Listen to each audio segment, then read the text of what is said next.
All right, hello and welcome back. Everybody having a fun living fully day? I'm saying that so I can see everybody. And online, everybody out there doing good?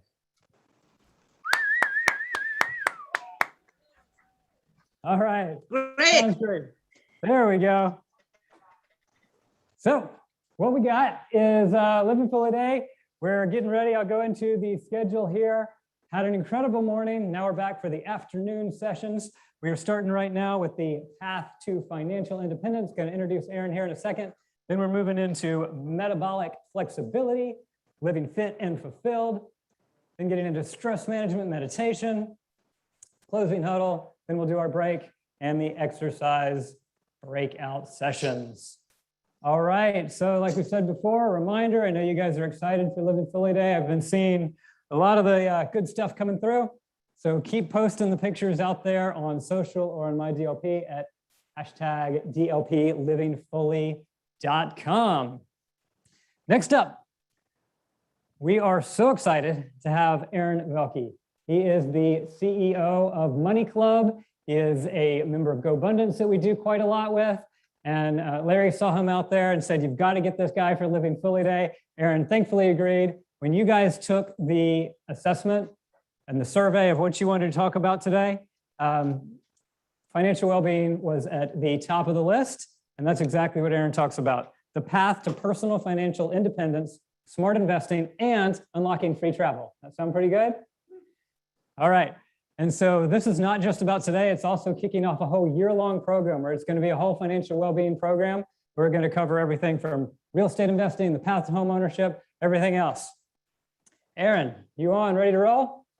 Let's do this. All right, I will stop my share and let you take it over. All right. Hey, everybody. I'm in Scottsdale, Arizona, so my time zone is a little bit different than many of you, but I'm so excited, so grateful to be here, and we're going to kick this off the way I start every meeting in the chat box. What is something that you're grateful for? Little, big, small, doesn't matter. I know some of you are live, so you can just journal it, write it down. We're going to have a great conversation today. I'm going to deliver as much value as I possibly can. And this will be a lot of fun. We're going to talk about money today. Love this. Family, grandbabies, dogs. Hello. Sleep, health, this team. Well played. Love this and really appreciate your drop in there. You know, I'll share this. I always get really nervous whenever I talk in dialogues like this. You know, money's a really interesting space to have conversation. And I get nervous because my job here in the next 30 minutes, 40 minutes is to give you as much value as I possibly can. And in a space like this, I'm in a room. So it's very different than being with you. So what I'd like you to do is just through today, you know, if there's something that you pick up on that resonates with you, that lands, just either share it in the chat box or just type the word value, right? My job is to deliver value to you. And it's always helpful to know that I'm resonating because again, I can't like see you and high five you like I normally might. Today, we're going to talk about money, and money to me is very, it's kind of like puppies, right? We love to talk about puppies. They're friendly, they're cute, but you know, the conversation about puppies takes a little bit of nurturing. And this conversation today, I want you to feel like we're talking about puppies. It's exciting. It's enjoyable. This is not a stuffy money conversation. And I'm not here to tell you what to do. That's the first thing I'll say. I'm not here to tell you what to do. But it is important that I preface what our conversation is about today. We're going to talk about the path to independence. We're going to talk about investing, and we're going to talk about how to travel for free. I've been traveling for free for the last like 5 years, and it's pretty awesome. But it is important that I qualify something very critical, and that is that money is very, very, very personal. It's very different for each of us. Our relationship with money is very unique. And as we go through this session, know that your relationship, your use of money is entirely up to you. And many of the things that I'm going to suggest have to stay high level because everyone's scenario is different. And the answer to many questions is, well, it depends. So as we go through today, I'm going to give you as much information and relevant context to give you some new tools, maybe some new ideas. And then your job is to take that, download it, and integrate it in your own way. So let's get started. If you're excited, give me some love. Shoot something in the chat box. Let's talk about what we're here for and who I am, because I'm just a dude on a screen right now. And that's not always the best way to say hello. You can tell I didn't have any coffee yet, but you can tell I got a lot of energy. All right. So we're here to talk about living fully, and money's a big part of that. And I believe that one of the biggest omissions that we have when we look to grow is that we don't talk about money.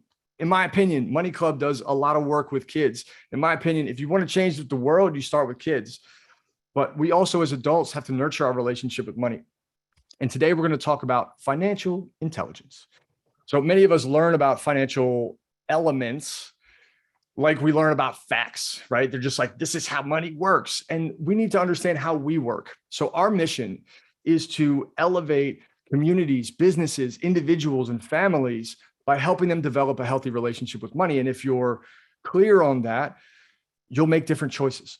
So financial intelligence is the combination of the mechanics of money, how money works. We're going to talk about some of that today, and how we work, the social implications, the pressures, what we like to wear, the way we like to own, drive, and enjoy certain experiences. It's really important. It's not just, this is how money works. If I could go somewhere and say, hey, this is how money works, we wouldn't be buying so much stuff on Amazon. It's easy. So there's a lot of social implications of money. And today we are going to dive into that. So let's start with the path to independence. And as we go through this, I want you to keep context of financial intelligence involving the social and emotional piece of money, not just the mechanical. So the first thing we got to talk about is, how do you build wealth? And when I think of wealth, I'm not talking about building you millions. Wealth to me is time with family. Wealth is the ability to be present with friends. Wealth is clarity in what you're doing and why you're doing it, the intentionality, the purpose of it. And much of wealth comes from our ability to escape the need for money and build independence. Wealth is made up of four things. So this is a great place to start taking notes. Wealth is made up of four things. And this formula changes for everybody, but it is a formula and it's proven. Wealth is made up of, number one, investable income. Number two, asset accumulation. Number three, leverage. And number four, our good friend, time. Those four things create wealth in various different ways. Each of those, we call them the wisdoms of wealth. Each of those require some experience, some learning, some education, some growth, and some development. But those are really, really key to how we build wealth. So what I'm going to do is I'm going to walk you through each of them so you understand them and can start to have some targets to work towards. So number one, let's talk about investable income. This is income beyond our expenses, our lifestyle, our fun, our travel, our loves, our passions, beyond that. Now, we can get that by producing more at the job. We can add something, side hustle it. We can switch to commissions, or we can leverage an asset. I had in the middle of COVID, I was like, I'm not driving anywhere. I'm stuck in the house. This is crazy. So I started renting my car on Turo. I don't know if you guys know about Turo, but you can rent people's cars. And I started renting my car, and it generated $600 a month. And I'm sitting in my house doing businessy things. This is my pantomime for businessy things. And it's generating, right? I've leveraged that asset. So it's one way to do that. And the target is $20,000 a year. That $20,000 a year with some leverage, which we'll talk about in a moment, will help us generate $1 million net worth. And that's my goal for everybody, is to help them become a millionaire. Now, that doesn't mean you have $1 million cash. We're creating net worth over time, and we're playing long. None of this is a get rich quick mission. It's get rich very, very slowly, which not many people want to hear, but it's very important. Next thing we got to talk about is asset accumulation. There's a lot of ways to get assets. Real estate certainly counts. Public security, stocks, our good friend stocks. We can also own part of a business or all of the business. Equity in a lending fund. You guys ever heard of a lending fund? I don't know. I don't know if you have, but there's these things. They're called lending funds. Also, we've got this whole big world of like crypto and NFTs that's changing a lot. And I get a lot of questions about those. But the goal is to build over 20 years, or 10 to 20 years, really the range, is to build out a portfolio that spins off $1 million net worth. I'm going to try and expand so I can see more of your faces, because it's a beautiful day. It's Friday. Okay. All right. The next thing we got to talk about is leverage. credit is a great example of leverage. And we're going to talk about credit later today, but credit, a really, really big component, and it's a very low barrier. But leverage is also financing. We can leverage time and energy, right? If I hire a virtual assistant, I'm leveraging their time. Leverage doesn't mean it's not win-win. It's win-win for them to work. It's win-win for me to get my time back. We can leverage knowledge. We can leverage an asset like real estate or stocks. Dividend stocks pay off cash. We're leveraging that asset. Real estate that we may rent out and not live in, we're leveraging that asset. So the goal here is to enhance your income and assets with use of leverage, especially when we get creative. Okay, now we got to talk about a good friend, Dr. T. Time is such a powerful vehicle. For those of you that are like, I don't know, less than 80, time is a very valuable asset. And by less than 80, I mean anyone walking. Time is the valuable asset. That's the thing that we want. The money frees up the time. That's power. And time we can manage better. We can create compounding opportunities. We can amortize more effectively. We can appreciate more of our assets. That's how we grow. So these four components, let me stop sharing for a moment so you guys can see my face. These four components are what drives wealth. And when you understand how they work together, right, we may take a bit of our income, buy a real estate property, short-term rental it, or put a long-term renter in. Now we're leveraging that asset and the financing we took out to buy that property. And over time, not only does that property go up in value, but I owe less on it because somebody else is living there and paying off a note. That's how we grow wealth. And again, that wealth is not designed just to give you cash to buy fancy things. I'm all for fancy things. I like my nice things too, but it is designed to unlock the door to what you want. That's how we build and create independence. So that wealth formula is really, really critical to just knowing where to start. Like you got to map your way there. And no one ever taught me. I have a degree in financial economics. I don't know. We'll do this in the chat box. Maybe I shouldn't ask this question. I'm going to ask this question in the chat box. Does anyone feel like college omitted like a big part of life? Like just say yes in the chat box if you're like, college, what the heck, man? Like you're supposed to teach me this stuff. Crazy that this is not taught. But wealth, even studying money was never explained to me. And it's really clean to have those four variables mapped out, simple, sophisticated, sharp, ready to go. All right, let's talk about investing because that's the whole point of, I wouldn't say a whole point of today, but it is a big part of how we create independence. We're jumping back into slides. All right. I like to think of investing like this. Last weekend, I was running a retreat in Austin. I did this thing called water flying. And water flying is really interesting. Like you're on this like jetpack. You feel like Iron Man. I don't know if we got any Marvel fans in the house, but I'm a big comic book nerd. And I'm like flying up and down. And every time I go up really high, I get really nervous, right? My energy is just like, oh my God, that's water. I'm flying. I'm going to fall. This is going to hurt. I don't feel really great around water. So I'm nervous. And when I get closer to the water, I feel safer. Up and down and up and down. And investing, unfortunately, is a very emotional process. If you guys have been paying attention to the markets in the last 3 days, 5 days, 5 months, 5 years, it's a lot. There's so many turbulent actions. And the real goal of investing is to ride those like a smooth surfer, Kelly Slater style, where we're just like, no matter what's happening around us, we can ride it. The market will have highs and lows, but the market has been proven over long term to always go up. Every dip is very, very emotionally stirring, and then boing, it hops back up. But we have to be prepared to ride those highs and lows.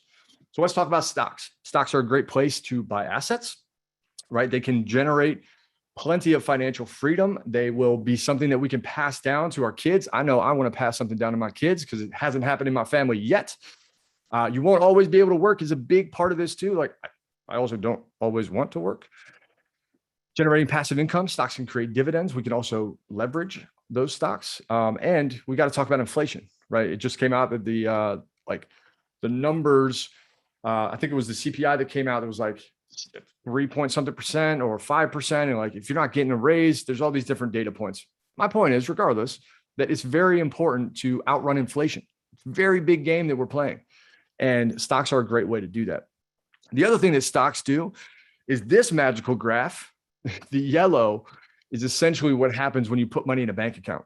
And I don't know if you guys pay attention to this. I certainly do. The last time I opened a new bank account, I had them all over the place because I feel like a squirrel. I'm just going to put these acorns all over, and I don't like the account to ever get large. I just prefer them small and spread.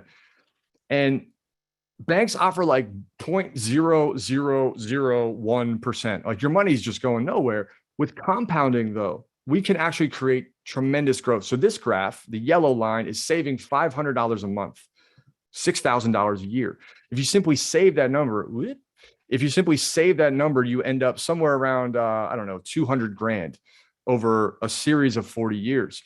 But if you leverage that, if you compound that, if you put it in a vehicle like stocks, it generates another $675,000. This is why a 401k is a powerful vehicle. This is why a stock brokerage account is a powerful vehicle. We'll talk more about this in a longer series, but I just want you to see this. One is saving, one is investing. It's super powerful. I'm sure all of you know about this. I know it's a review. It's just an important piece of this conversation. Then we got to talk about real estate.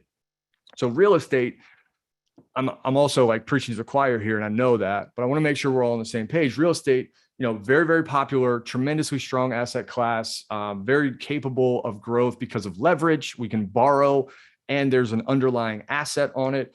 It's relatively stable. We're going through this weird period of real estate. I'm sure all of you are like, yeah, bro, it's crazy. And it's still an important piece of the conversation for investing. You can also do it rather passively if you're investing. And, one of the things that is critical to understand about real estate from a perspective of the wealth formula is that all four parts can be really magnified through it. So let's take an example of buying a home. So this lovely blue and red, I wouldn't put blue and red together like that, but this blue and red home is a great example. So I might put down 10 grand. So I've got 190K in debt, leverage. I've also got 10K of investable income. I've now got an asset value of $200,000. And over time, that red line is somebody living in the house and paying it off. We follow that? Can I see like some hands? Make sure everybody's still alive. That red line is what happens when someone is in our home and pays off the debt. So eventually, over a long period of time, there's no more debt. The asset is owned free and clear. And the asset is going to appreciate over, say, 20 years. So now that asset is worth $300,000 with no note. Boom, boom, boom, boom, boom. All of a sudden, that 10 grand that we invested 20 years ago became $300,000. That's how we build wealth. This is the formula in motion. So this is a critical piece of understanding how the wealth formula generates massive upside and how we create financial independence. And my hope is that you use financial independence very well, that you volunteer for schools, that you create the charity that you always wanted, that you spend more time with your grandkids, your kids, your best friends, your BFFs. Those are the things that wealth can create. But this formula will help you get there. Okay. The last thing I got to say here, before we jump into the next subject, which is the fun part, and I know I'm going fast, but hey, time is short, is this conversation on leads and lags. How do I ask this question? What's something that you would do if you had unlimited free time and you were just like, you were financially independent? What's something that you would enjoy? Drop in the chat box. Just anything that you would love. I see travel, love that. Travel. Wow. This travel conversation is going to be fire then. Travel, vacation, love it. See the world. Fishing, yes, magic. Invest my time in others. Carla, bing, magic. Missionary jobs, helping others, yes. Quilting, yes. Like write a book, heck yes. This is the magic of wealth. However, I have a lot of conversations across the globe about how you build it. And most of us spend our time focused on the lags, the outcomes, the results, not the leads, the inputs, the processes. And what I want to encourage and remind you, if you want to be fit, you're going to talk about fitness later today. Money is just like fitness. You got to go to the gym. You got to get educated. You got to eat the right things. You got to make the right decisions. It's small, micro, consistent actions that build wealth. We don't build wealth yesterday. We build it today in this moment, just like we build a healthy body. If I don't go to the gym and I don't eat right, I'm not going to have a healthy figure. And the same philosophy exists in money. It is the leads, the small processes, the saving, like automate your saving, put it in different account that's offshore that just pulls from your paycheck. Say, hey, boss, can I get one of those forms that lets me direct deposit and split it? Put some of it in another account. You'll never miss it. $50 a month, $50 a week. Who knows? Whatever number is comfortable for you, but get it out. The leads are really important. That's how you create investable income. Because I know when I have it in an account and my account looks lovely, guess where I'm going? I'm going shopping. So we want to make sure that we're being intentional about our saving by building the leads and the lags. Okay, whoops, that's not the right button. Hang on, guys. Let me fix that. All right, the next thing we got to talk about, and I'm going to try and leave as many moments for questions as I possibly can. We got to talk about travel. So in the chat box, because I saw travel a lot, what city in the US would you go to if travel was free? Where would you go? Maui, nice. Colorado, dope. Breckenridge. All right, we got some snowboarders in the house. Salt Lake City, I'll be there in January. Wow. Grand Canyon, yes. Jackson Hole, yes. Tahoe, beautiful place. Amazing. All right. Here's my goal. I want to show you how to get at least one free ticket. So to do that, we're going to talk about leverage. We're going to talk about credit. Credit's a very interesting thing. I learned this about 5 years ago. I now have disclaimer. You do not need to do what I do. Just hear this out. I've got about 78 credit cards. And most people are like, dude, your credit must be so wrecked. And I'm like, no, my credit's amazing. The mechanic of credit that we understand is often very mystified. It's a myth. Credit is a leverage tool. And when we can play the game, we can win the game. But we have to know the rules of the game. Credit, what you'll see on this screen, is broken up into a variety of different categories. 5 categories. The 2 on the left have this little tiny influence on our score. The 3 on the, wait, I said that wrong. The 2 on the right have a little tiny piece of our credit score. The 3 on the left, massive. And most of us spend our time worried about the right, not the left. The major thing that will change your credit score is your utilization ratio. So utilization ratio, basically stated, is how much credit do you have on the bottom of how much credit are you using? So if you have a $10,000 credit card and you use $2,000, you've got 20% in use. But here's the interesting thing. If I get more credit cards, the denominator goes up. The numerator doesn't move unless I pay for things. So by having a bunch of credit cards or more credit cards, I actually reduce my utilization ratio, which increases my score, which is totally backwards than I was ever taught. It's wild. So I may be debunking a lot of things, but credit is a really important piece of this. And credit card companies do something very interesting. They double dip. So they will take any kind of marketing gambit they can to get you to sign up for a card. How many of you gotten a letter in the mail that's like, I'll give you 50,000 miles if you spend a bunch of money? Anybody ever get one of those? Like, dude, they're everywhere. I get like 6 a week. And I have a whole bunch of credit cards. You would think they would stop, but like they're aggressive. They're so aggressive. That said, they get about $7,200 of value from a single consumer. And the reason that happens is they are double dipping. So they get a piece of any market transaction that we place. If I go to Starbucks and buy, Starbucks has to pay them 3% of the transaction. So they're more than happy. Even if I don't pay interest and never pay late, they're pretty happy. So there's a tremendous upside, and they'll give you $500 to sign up for their credit card because they know when you use it, you'll play. And it's just a really powerful way for them to grow. I mean, this is why these companies are like massive. So here is the game. And I'm going to disclaimer this again, because this is like a relatively advanced thing. So if you have an emergency fund, if you have some savings, if your credit behavior is sharp and you understand, your limits and you know how to play with, I'm using this for an expense, not just for, having more fun, then this is for you. This is how you can book free travel. And this is how I've done it for a long, long time. What we're going to do is we're going to look at the spending that's ahead of us.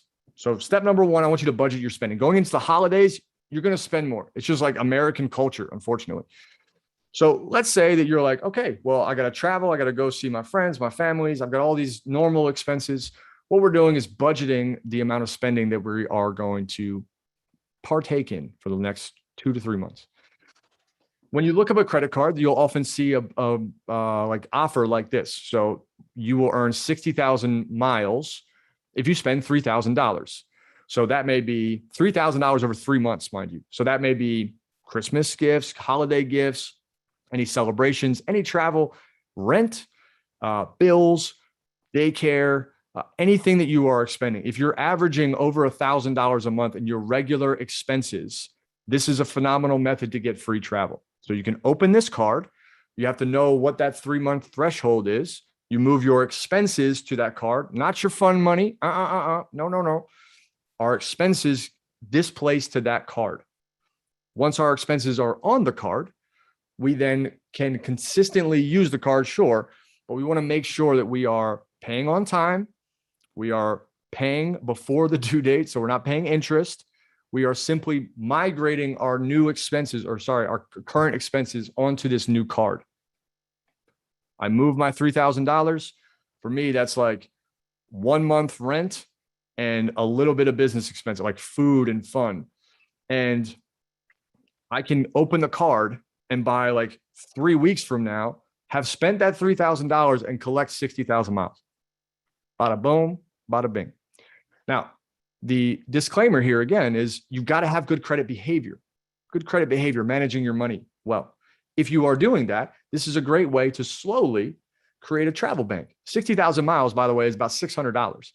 So if you want to fly to, let's say, like I live in Baltimore, I'm in Scottsdale now. I'm headed to Seattle on Tuesday. Like if I want to book a flight back to Baltimore from Seattle, it's $400. I've still got left over. So what I'd like to do is share that. Well, I did this, but this method, I like sharing this because you can now take your next 3 months all the way through the holidays and end up with a travel bank. This is income tax free, mind you. It is for you. It is also pretty flippin' sweet to book a flight for $0. You can say yes to the family gathering, to the wedding, to the friendship that you have. And this method will show you how to do that.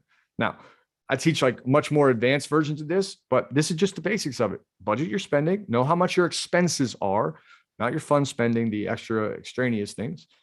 Understand when you need to make that $3,000 happen and make sure it's paid off before that cutoff date. And now you're leveraging your expenses to create free travel. It's a wildly fun experience. And there's nothing sweeter than being on a plane and being like, man, this was sweet. No money down. Again, you can say yes to a vacation with your partner. You can go to Miami for lunch to meet a mentor. This has opened up a lot of possibilities for me. All right. Let me pause here again. How are we doing? What's something that you got from this just so far? I know I got 10 minutes left, I believe. If somebody could help me confirm that, I would just like to know where I stand because I get wrapped up in this. Right on, 10 minutes, doing great. Awesome, cool. I love talking about this. That may be obvious, I'm not sure. But I also find that the conversation of money is one of those like, hey, this doesn't feel normal. It's not always normal to talk about money. And one of the things that I believe would change the world is like, can we just talk about it? Can we ask questions? Does it feel safe? So anything that you learned, just drop it in the chat box. I really would love to know that something stuck with you. That's why I'm here, to drop as much value as I possibly can. If you have a question, drop it in the chat box. I'm more than happy to get to it. I'll share a few more things and a few more nuggets that I'm learning right now so that you understand it. Let's see. I guess here's an interesting piece of financial independence that I would challenge you to think about. In my opinion, still money is killed money, right? Money with no direction, with no purpose. So one of the things that I would encourage you to do, wealth formula related, is to really journal, what is it that wealth would create for me? And really get clear on the why behind your efforts, your energy. It can be very scary. My first investment property was scary. The first time that I've really jumped off the entrepreneur cliff was scary. Those things can be scary, but when you have a very clear why, it's very, very powerful. All right, let me scan through this.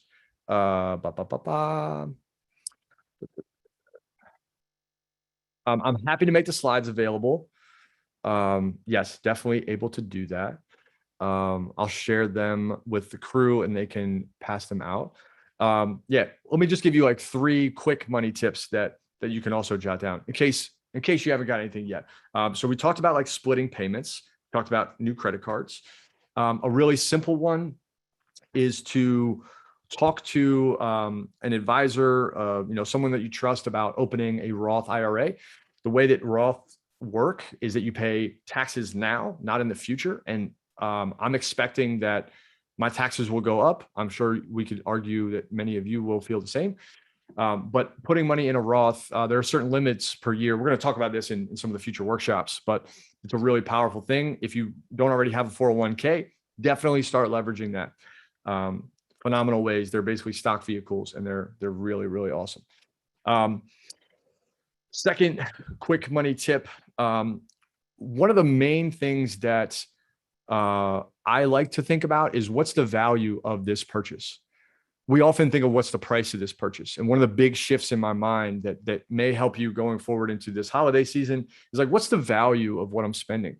If the value is there, there's no question about the amount that I'll spend. And while that isn't always practical, it is important to reframe your value system, right? If you love, for example, if you love travel and you don't care about fancy gear, then we want to prioritize travel over fancy gear. And that, again, that seems very obvious, but there's so much social pressure to like, look it, wear it, have it, own it, buy it, dress it, send it, that we often get confused about where our money goes as an expression of our value. If you show me your calendar and your financials, your bank statement, I'll tell you everything that you care about. Short and sweet. I can tell you everything you care about. That's your time and your money. That's your values. And one of the pushes I would say is like audit that and see, is this a reflection of my values? And then tip number 3, man, I probably should have thought about this more because I'm shooting from the hip here.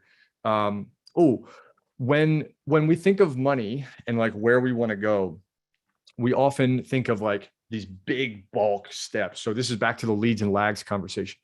One of the best ways that you can begin to like build a staircase to your ultimate wealth goal, retire at 50, have $2 million in the bank, is to really begin with what does a really purposeful day look like when I'm there?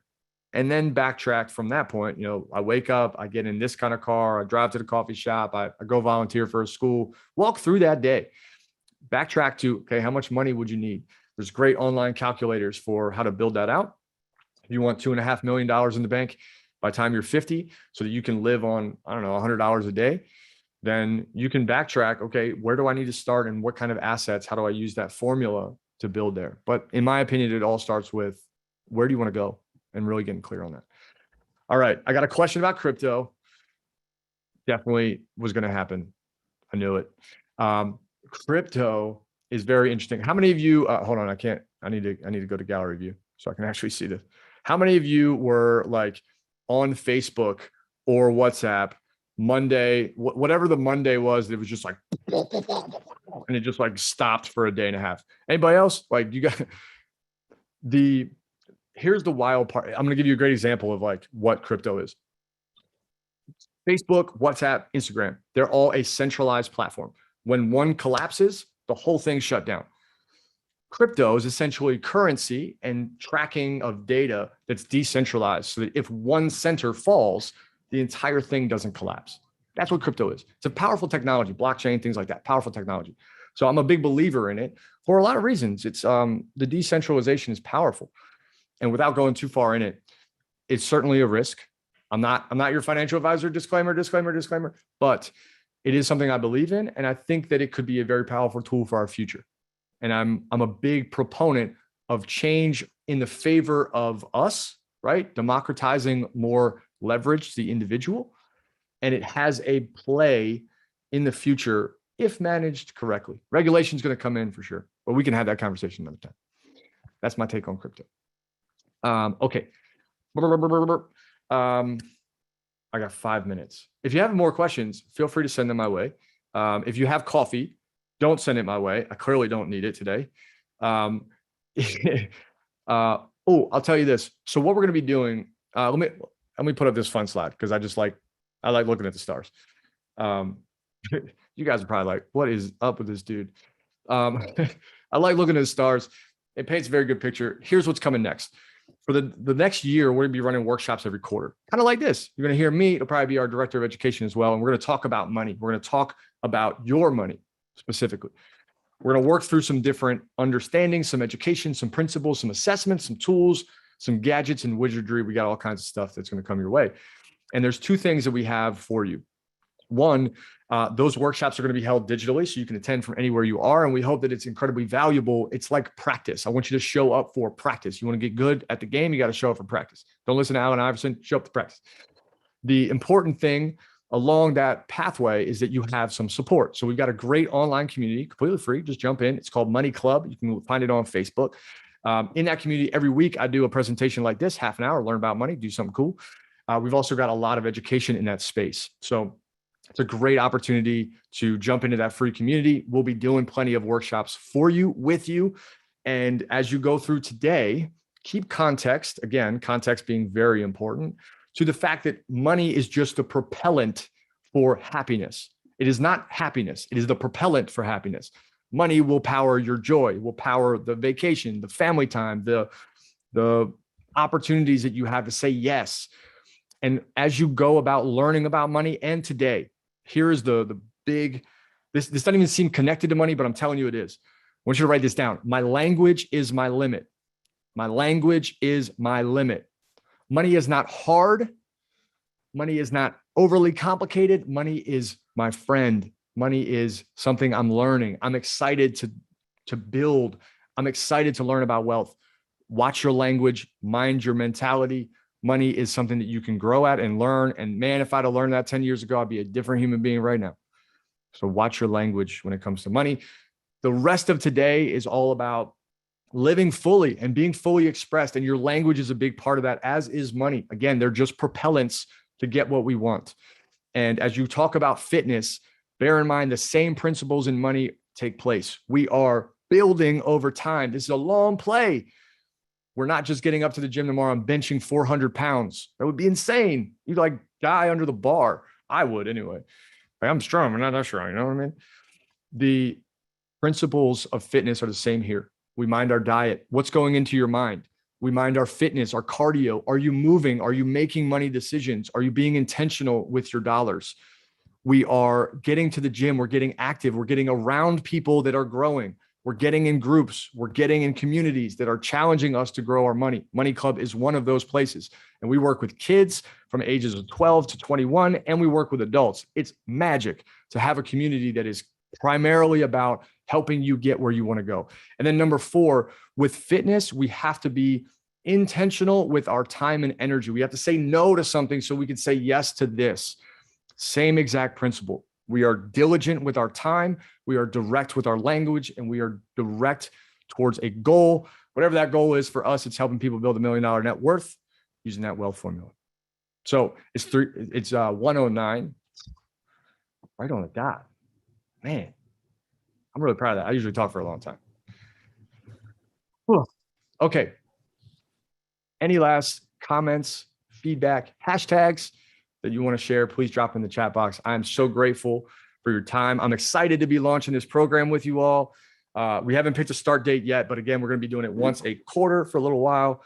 I hope this kicks off a tremendous afternoon. Living life fully is huge on my heart, on my mind. I'm so grateful for your energy, grateful for your time. You can find me on all kinds of social media platforms if you like to hear my crazy rants. I'm grateful for your focus and any notes that you took along the journey. Thank you all so very, very much. And I can't wait to see you again. Awesome. Thank you, Aaron. Awesome. Thank you, Aaron. So well said. Loved it. I love how you talk about it is starting out. It's building today. And then where do we go from there? There's so many people that are starting that journey right now in so many aspects of life, and like, where are we going to take it? So thank you. And this will lead into many of the other sessions we talked about, the financial sessions throughout the year. You'll send over the info. We'll send it out to everybody about not only a slide deck today, but then also those sessions in the future. So look forward to seeing you again, Aaron. We'll be back on, and you guys have a short break in 5 minutes. Mark Sisson for metabolic flexibility and how to live with vitality. So don't miss it. Be back. See you in a second. Thanks again, Aaron.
Here we go. All right, got the volume right. There we are. All right, next section of Living Fully Day. We've been having an awesome day. I am super excited about this. And I think of everybody that I've heard from is like how much everybody wanted to come see Mark's session today. It's like, can I be in that session? Can I be in that session? Of course, everybody can be. And this is really super exciting for me. I mean, I was telling the story this morning. I started the Fitlife Challenge at our CrossFit gym like 7 years ago. And much of the information on that day was based on Mark's Daily Apple and the stuff that he had at the time. Mark has since gone on to have the Primal Blueprint, Primal Kitchen, and about 10 other books, and they're great. And it's been a pleasure talking to Mark recently. He's one of the investors here at DLP, and just what an incredible guy. And to have you come on and join us today, Mark, I can't thank you enough. I'm going to stop sharing my screen and turn it over to you. I know you want to talk about metabolic flexibility, and then all the stuff that leads to vitality and life from that. And then we'll open up for Q&A for a little bit too. So Mark, the floor is yours. Thank you for being here. Thank you so much. Thank you for inviting me. I was a little freaked out there. I couldn't hear you for 5 minutes. So can you guys hear me okay? We hear you great. All right, good. Yeah, I'm trying to figure out how I can compress what I want to say today, a 2-day seminar, into some sound bites that are going to be half an hour or so. But I did want to leave you with some points to consider as you go forward as people who are involved in not just DLP and living your life, but with families and with other parts of life that comprise the totality. So I'm going to talk about nutrition. I could talk a lot about sleep and sun exposure and play and working out and all this other stuff, but at the essence of everything I talk about nutrition, because I think the foundation is so critical to get a strong foundation for nutrition. And one of the first things I want to say is, don't get me wrong, I love to eat. And so I make a point of making sure that every bite of food I put in my mouth tastes great. I think eating is one of the great pleasures of life. I do not want to deprive myself or anyone that I talk about food with this immense pleasure. Having said that, I realized a couple of years ago that, we just eat too much.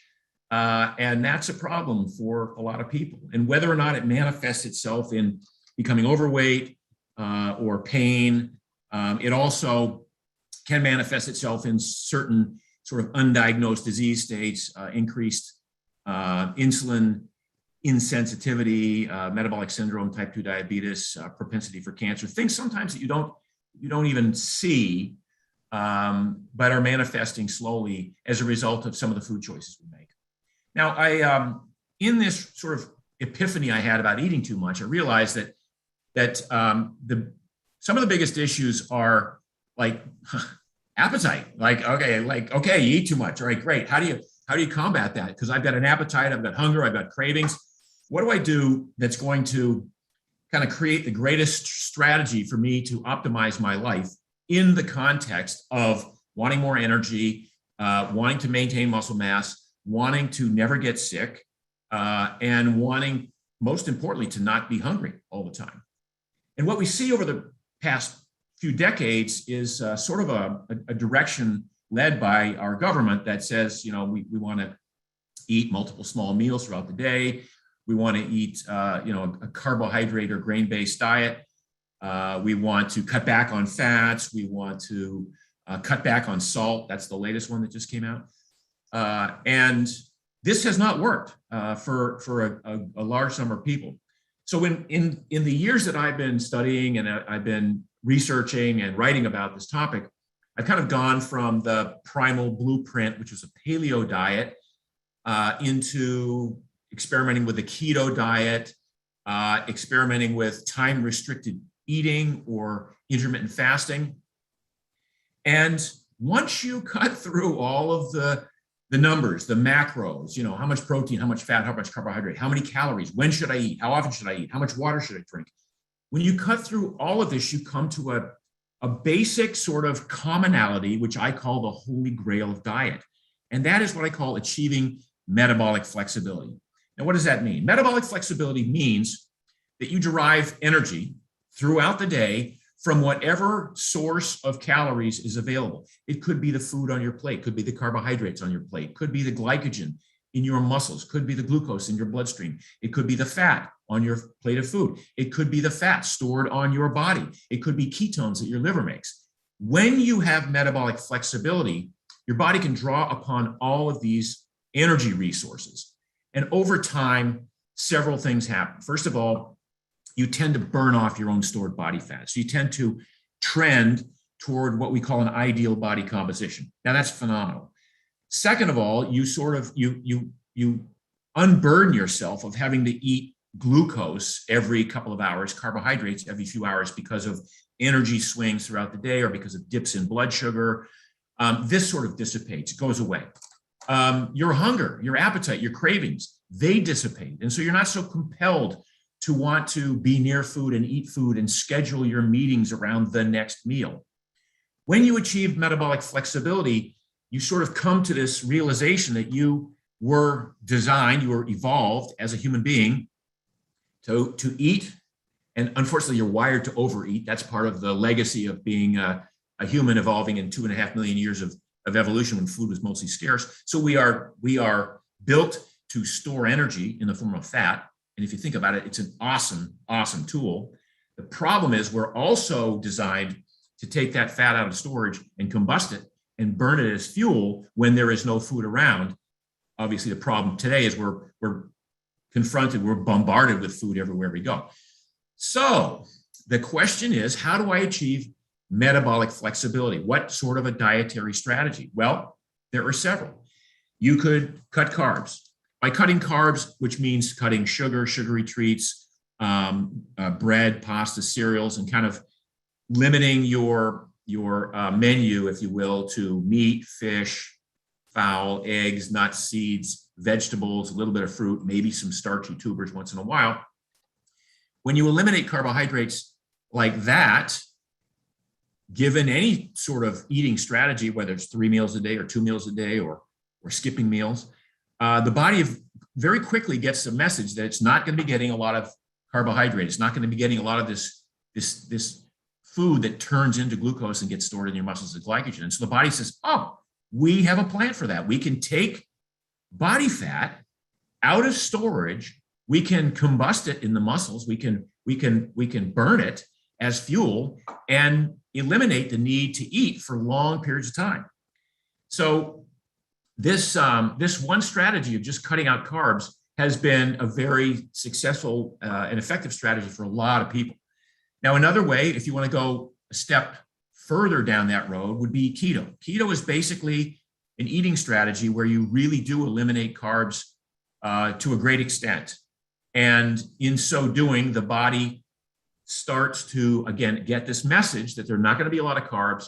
And the brain, which is used to historically deriving energy from blood glucose, you know, if you've been dependent on carbohydrates your whole life as part of your diet, you know what it's like to skip a meal or to go 4 or 5 hours without eating. You get lightheaded, woozy, you feel dizzy, you don't feel yourself, you get hangry. All of those are manifestations of low blood sugar and low blood glucose. And that's the brain going, where's my fuel? Like, what did you do with my fuel? Well, after a few days of this sort of deprivation, if you will, of carbohydrates, the brain says, hey, I got a plan for that. I can burn ketones. And this is one of the most elegant things about human anatomy and human biophysiology. And that is that your body can take fat out of storage. It can burn some of that fat for fuel in the muscles, but it can also convert some of that fat in the liver to ketones, which I would call the fourth fuel of the human body. And the brain can do very nicely on ketones. In fact, the brain prefers ketones over carbohydrate in many cases. And so as you become what we call fat adapted and keto adapted, your requirement for carbohydrate drops, your hunger, your appetite, and your cravings for carbohydrate recede, and you come to this amazing space where you realize that you can skip a meal with no adverse effects at all. You either by design, intentionally, or by mistake. A flight got delayed, and now you're flying for 8 hours or 5 hours without eating. Not a problem. The brain thrives in this kind of environment if you've developed metabolic flexibility. So one way is to cut carbs. Another way is keto. Another way, sort of a combination of the two, is to get to the point where you're so good at burning fat, you choose to skip a meal every day. And you eat in what I call a compressed eating window. So when my latest book is called 2 Meals a Day, and it basically describes the process of realizing, first of all, that breakfast is not the most important meal of the day. In fact, it's for a lot of people who are metabolically flexible, it's like a waste of time and it's too much food. So you get to the point where you're now doing 2 meals a day, sometimes 1 meal a day, and you become flexible with how you eat. This is another strategy. And yet another version of that would be to fast every, 1 day every week. So eat from your last meal would be one evening, and then you'd go an entire 24-hour period without eating and eat the next day at the same time. Important to realize that I am not suggesting that you hammer your way through this, that you beat yourself up, that you force yourself to be hungry. In order to get to that sort of a situation, you have to train. You have to eat in a certain way that prompts your body to make more mitochondria where the fat burns, to prompt your body to want to build more enzymes to take fat out of storage and send it to the various areas where it will use it as fuel. So it's not as if you can just magically turn these buttons on. You have to do the work, which involves, again, a decrease in carbohydrate intake, maybe skipping some meals once in a while. But there are kind and gentle ways of doing this. This does not have to be like an all-out grind and a sufferfest for a week to get there. Once you achieve metabolic flexibility, now there are a lot of benefits that come with this. Again, one is this whole thing about having energy all the time, and it's a steady state of energy. It doesn't dip and swing and do all these wide gyrations throughout the day. You trend, again, toward an ideal body composition, so you tend to burn off most of your stored body fat. And for people who are very overweight, that's one of the more impressive sort of results that we get from this. You tend to reduce your risk for heart disease and cancer because your fasting insulin drops, and fasting insulin is a blood marker that would indicate, a higher level would indicate increased risk for metabolic syndrome, type 2 diabetes, cancer, heart disease, things like that. So all of your disease risk factors drop. Your immune system gets stronger. I've seen this throughout COVID, where people who have a good eating habit and have metabolic flexibility are resilient to COVID, like very resilient to COVID. I had it myself. I got it over Thanksgiving last year. It was like a mild summer cold. I don't want to belittle anybody's experience with COVID, because it was horrible for a lot of people. But I would suggest that if you have good metabolic flexibility, that you're much more resilient in that sort of a circumstance. You maintain muscle mass. As we get older, we need to keep our muscle mass. People who tend to be more in favor of eating a lot of carbohydrates on a day in, day out basis tend over time to lose their muscle mass a little bit quicker. We call this sarcopenia. So I guess I could ramble on again for 2 days, but I think I'll end this sort of early presentation and open it up to questions. But the point is, if you can achieve metabolic flexibility through any one of these strategies, and you can actually do it as a vegetarian. It's not as easy, but you can do it. If you can achieve this metabolic flexibility, then you have achieved what I think is probably the cornerstone of a very healthy lifestyle. So with that, Patrick, if you have any questions or anything. Awesome. Thank you, Mark. We did have a couple that came in initially, but I will open it up to the group if anyone had any in the chat box, or if you want to shout it out here in the room, we've got a mic too.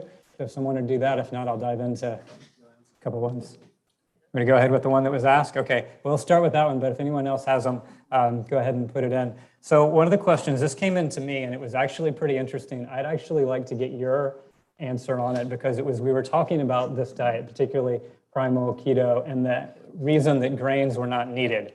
And the initial reply is, oh man, I need my pasta, I need my breads, I work out so much. And of course I had my own answer I was about to dive into, but I'd just love to hear your perspective too on that, and where you really do get the fuel from. Sure. So somebody who says they work out a lot are probably still attached to this old carb loading theory, which is your muscles when you work out hard, you burn a lot of carbohydrates, you deplete your glycogen. When you deplete your glycogen, you hit the wall. And so nobody wants to hit the wall. Look, I was a top endurance athlete most of my life. And I was a sugar burner, as we say. And I was carb loading every day, 1,000 grams of carbs a day, every day. Because when you do endurance training, you sort of like, okay, I burned all those carbs up today, but I'm going to go do it again tomorrow. So I have to refill those stores. Well, if you switch it around and you go, wait a minute, I want to be a good fat burner. First of all, I don't want to be carrying around any extra body fat. And second of all, I want to be able to go longer periods of time without depleting my glycogen. So the more I can run at a 6.5 minute mile burning fat versus depleting my glycogen, the better an athlete I'm going to be, and the more competitive I'm going to be. I mean, the number of times I've gone to the starting line of major marathons and seen how many marathoners there are in this race who are overweight, who are 10, 15, 25 pounds overweight, despite the fact that they run 35, 40, 50 miles a week. Something's going on there. And what's going on is they're very good at burning sugar, which they replace every night, but they're not very good at burning fat. So the idea that you would need to load up on carbs to be athletic is actually, I think, counterproductive to being a strong athlete. One of the record holder for most endurance runs these days is a completely keto guy. He will do a 100-mile race, set a record, and not eat anything during the race.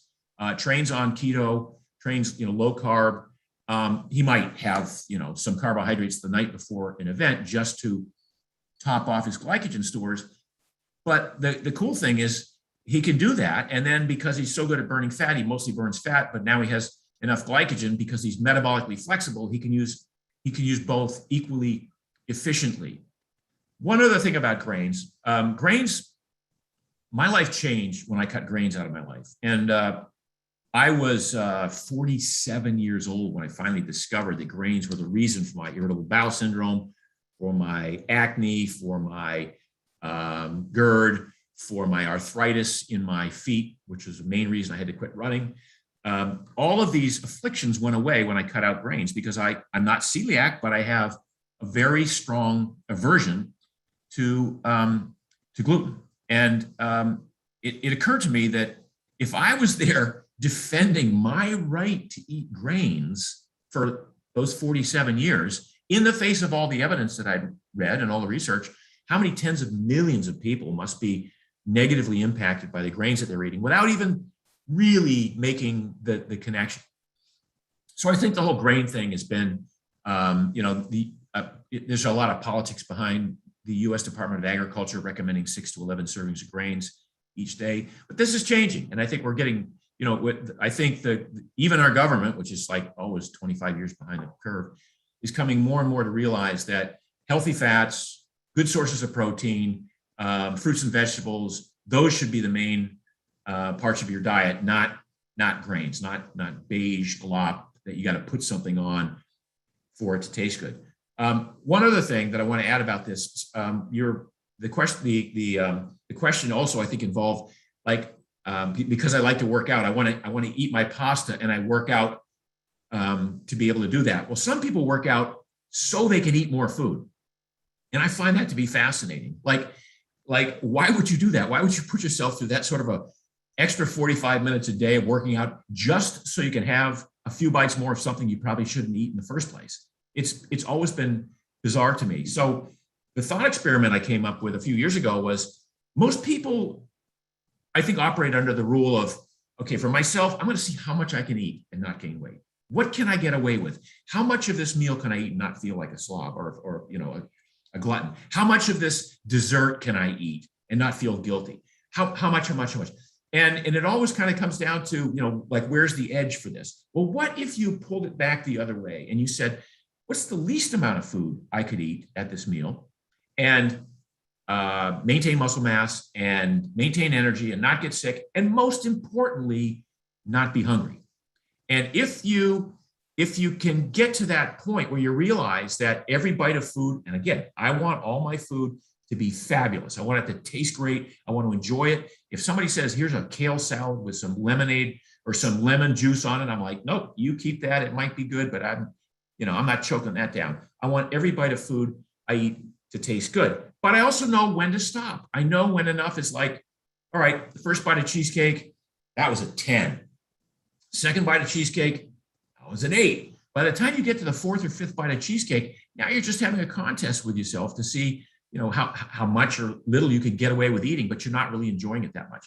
So there's a certain amount of intuitive appreciation for the type of food that you are eating that you develop also as a result of this metabolic flexibility. You really appreciate every bite of food even more.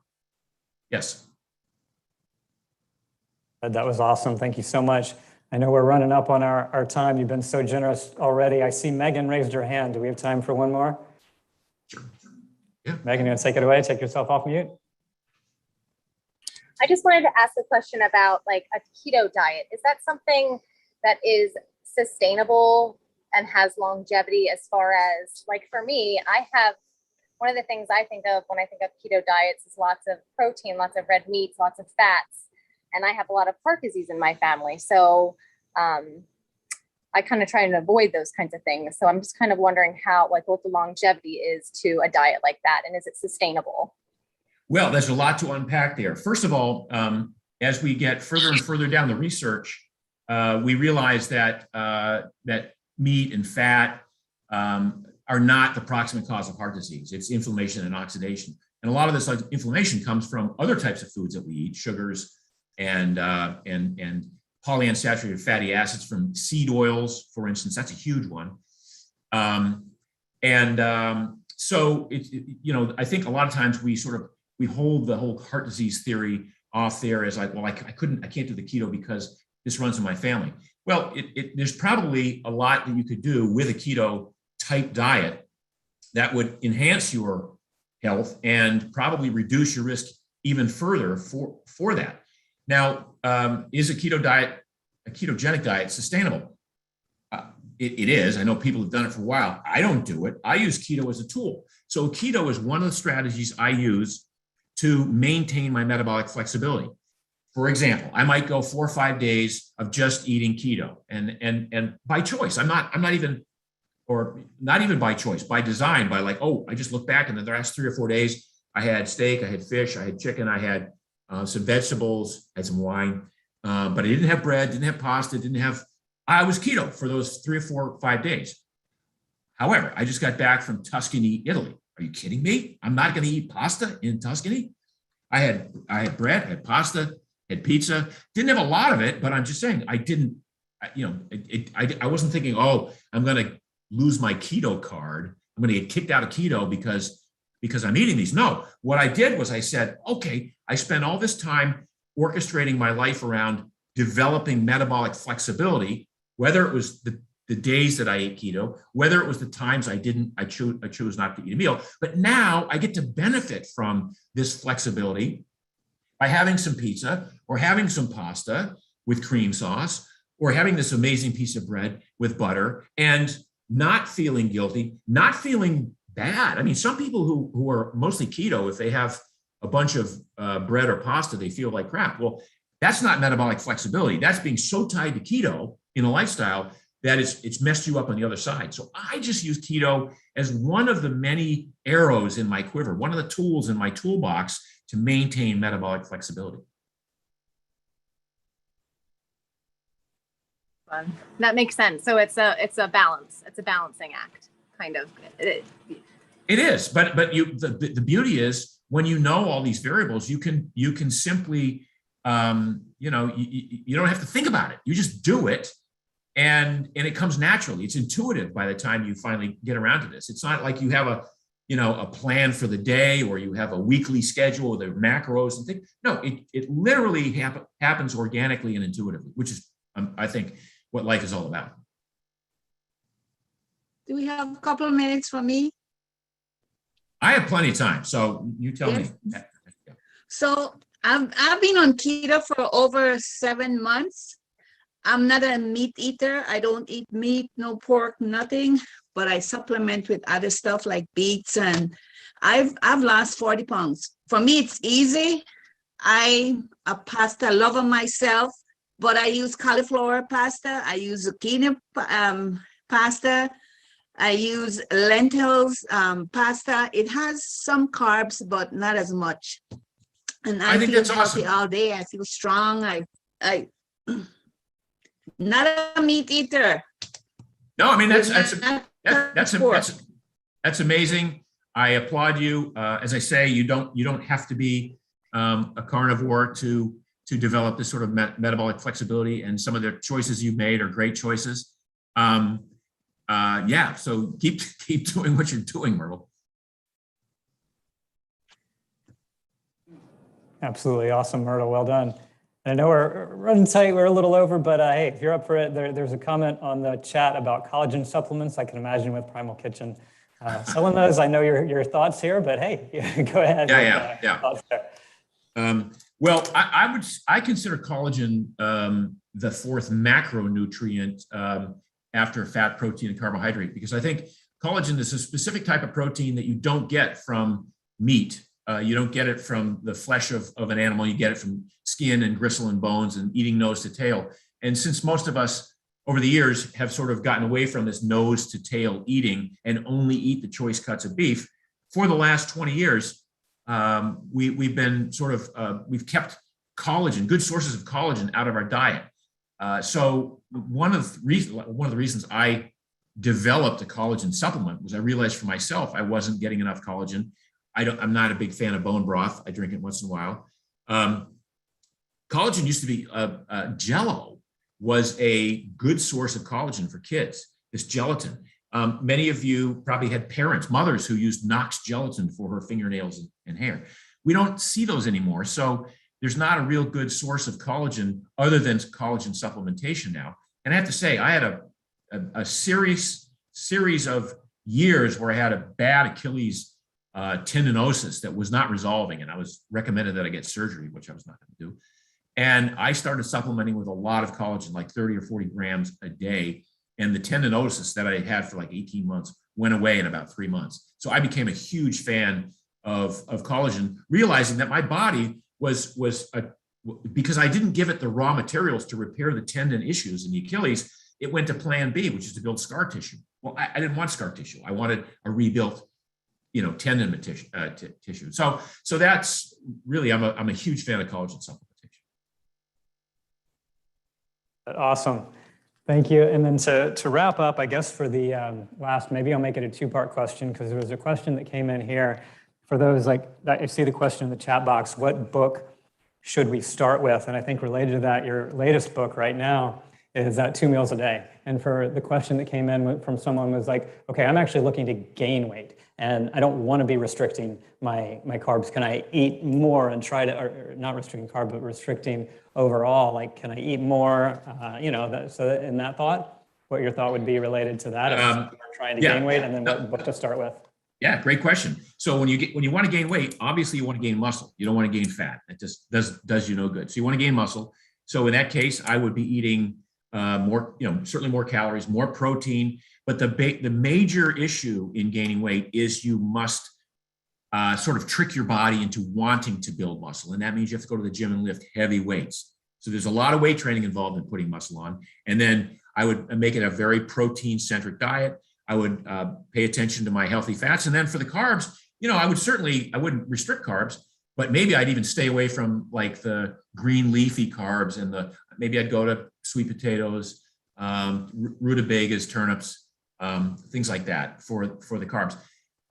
So if you're trying to gain weight, there will be a point at which your genetics, your familial genetics will say, we're done. I fight to keep my weight on. I'm basically should be 150-pound guy, and I weigh 169, and I have to fight to keep it on. And I say that because my dad weighed, he was my height and weighed in the 140s. My two brothers don't weigh very much, but they don't lift weights. So I lift a lot, and that helps. And I eat protein, substantially, but I don't want to gain fat. So I would rather put a little bit of muscle on and not be and not gain fat than put, you know, a lot of weight on and have much of it be body fat. Awesome. Well said. Well, I mean, I can't thank you enough. I mean, what a pleasure. This was incredible. I think I could talk all day on this and keep asking questions. I'm sure this room could too. But what a pleasure having you on here. And I think I will say at least a lot of the stuff, your philosophies, people ask some more questions in the chat box, some specific meal plans. And really, we're going right into the next session, which I'm talking about is how to live fit with vitality, and we lead into the Fitlife Challenge. And a lot of that kind of stuff, it has many of the things that Mark had recommended. So you'll get more of it as we move right into that. But first off, truly, just really want to thank you for being here today, and you know, all that you've done, not only today, but in this industry, giving us the books, giving us the tools, the talent, basically everything to be able to follow and live healthier lives. So thank you. Thank you, Patrick. And thanks for having me. Yeah. And Primal Blueprint is the #1 book, and then 2 meals a day. So those are the two I get: Primal Blueprint and 2 meals a day. Thank you. Thanks, everyone. Awesome. Thank you, Mark. Wow. How was that? Pretty incredible, right? So I'm going to go back to screen share here. And I think that was definitely worth running over. Thank you to Mark again for sharing all of that. So as we go through here, we go back to the next slide. All right. So this is living fit and fulfilled. The 4 keys to enhance performance, mood, brain function in less time. Very much right along the same lines of what Mark just talked about. Before we get into this, simple disclaimer, not medical advice. Content is for your information. Everybody is different. You're going to use it how you want to.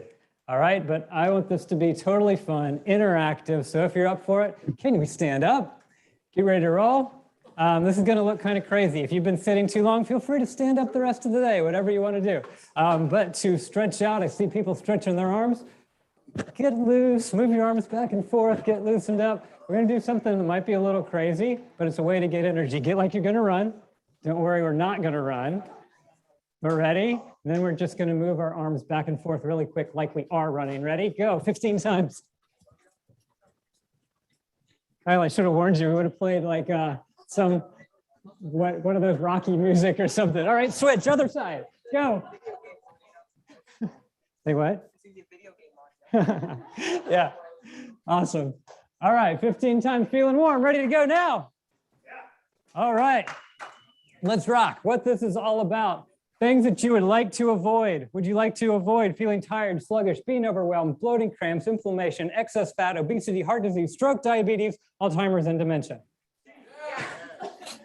Great, because that's what we're going to avoid today. Instead, let's do what Mark just talked about. We're going to live with vitality, feel energized, enhance performance, lose weight, gain weight, sleep better, enhance brain function, improve mood, eat the food you love, et cetera, et cetera. You get the idea. So what I'd love to do is make this interactive. If you're on a computer, put it in the chat box. Which one of these are you most excited about? People in the room, shout out which one you're most excited about. Sleep better, feel energized, brain function. Cool, sleep better, gain muscle online, lose weight, improve mood, lose vitality, feel energized, lose weight. All right, good ones. So as we do, you know the drill.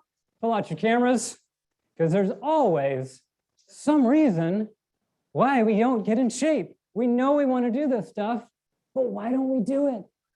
So you know the drill. If this is new to anybody, basically you pull out your phone and go to the photo tab. And on the photo tab, scan that code. Or if you're online on a computer, you can go to slido.com and type in that code. And then you can put in, all right, what's stopping you from getting into better shape? Time, laziness, lack of energy, Netflix, nice one. Too much work, willpower, alcohol, food, wine. Time is still huge. Time and laziness up at the top.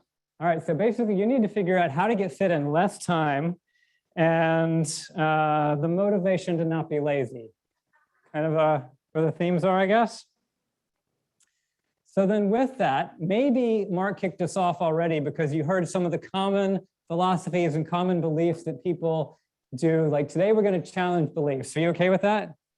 Because most of the time the beliefs are based on misleading marketing or corrupt lobbyists anyway. Open your mind to new possibilities. New thoughts, new patterns, what actually might work? Good. So let me ask, question for the group. What does it take to change? There are two specific things I'm looking for. If you have the idea on it, shout it out or put it in the chat box. I'll be watching that. Will, that's very good. Getting started, commitment, mindset. Mindset's a good one. So two that I always look at is you have to know that there is an issue. If there's something you want to change, you have to know it first. And then secondly, you have to have the desire to change. And then when you do that, the bonus is find an empowering alternative to replace what you were doing before. So that's what this whole thing is about, trying to get into those. Because you've probably tried things before, right?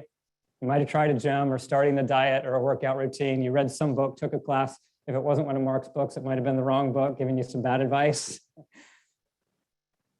Well, I did the same thing. I mean, just a little bit of background on me. What I was trying wasn't really working. You know, I won't go into all the background here. I'm trying to make this super quick to cover everything in less time. But it was after that 2008 real estate crash, things were bad. I was working in real estate at the time, voluntarily left the firm. And I was like, okay, how are we going to pay our bills? But I took a step back and looked at, okay, what are the most successful people in the world doing? How do they start their day? What are they eating? What are they doing differently?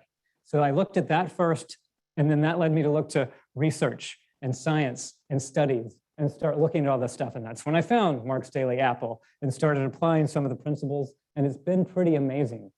So I tried it out with me first, got great results, but I certainly don't have all the answers. You know, I'm learning the best practices, but I think we should do that together. And so that's what this is all about. It is igniting performance today. I always talk about we are here to inspire each other to live fit, lead by example, and change the world. And so when we started doing these programs after, again, trying them out on me, then going with others, it's like we've helped hundreds of people now who desire high performance to basically transform their lives, both physically and mentally, by following a step-by-step process. Sound good? So here's some of the results. Jeff, in 40 days of this challenge, lost 17 pounds. Blood sugar levels went down to normal range and went down 3 belt sizes. Alex lost 18 pounds in 40 days, had improved performance in the gym, more alert, and lost 40 pounds, and was in the best shape of her life after 6 months.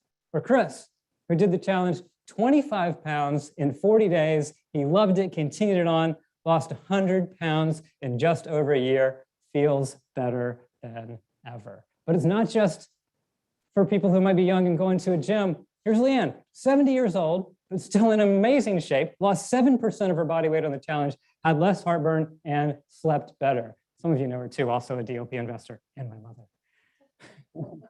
This is the other one.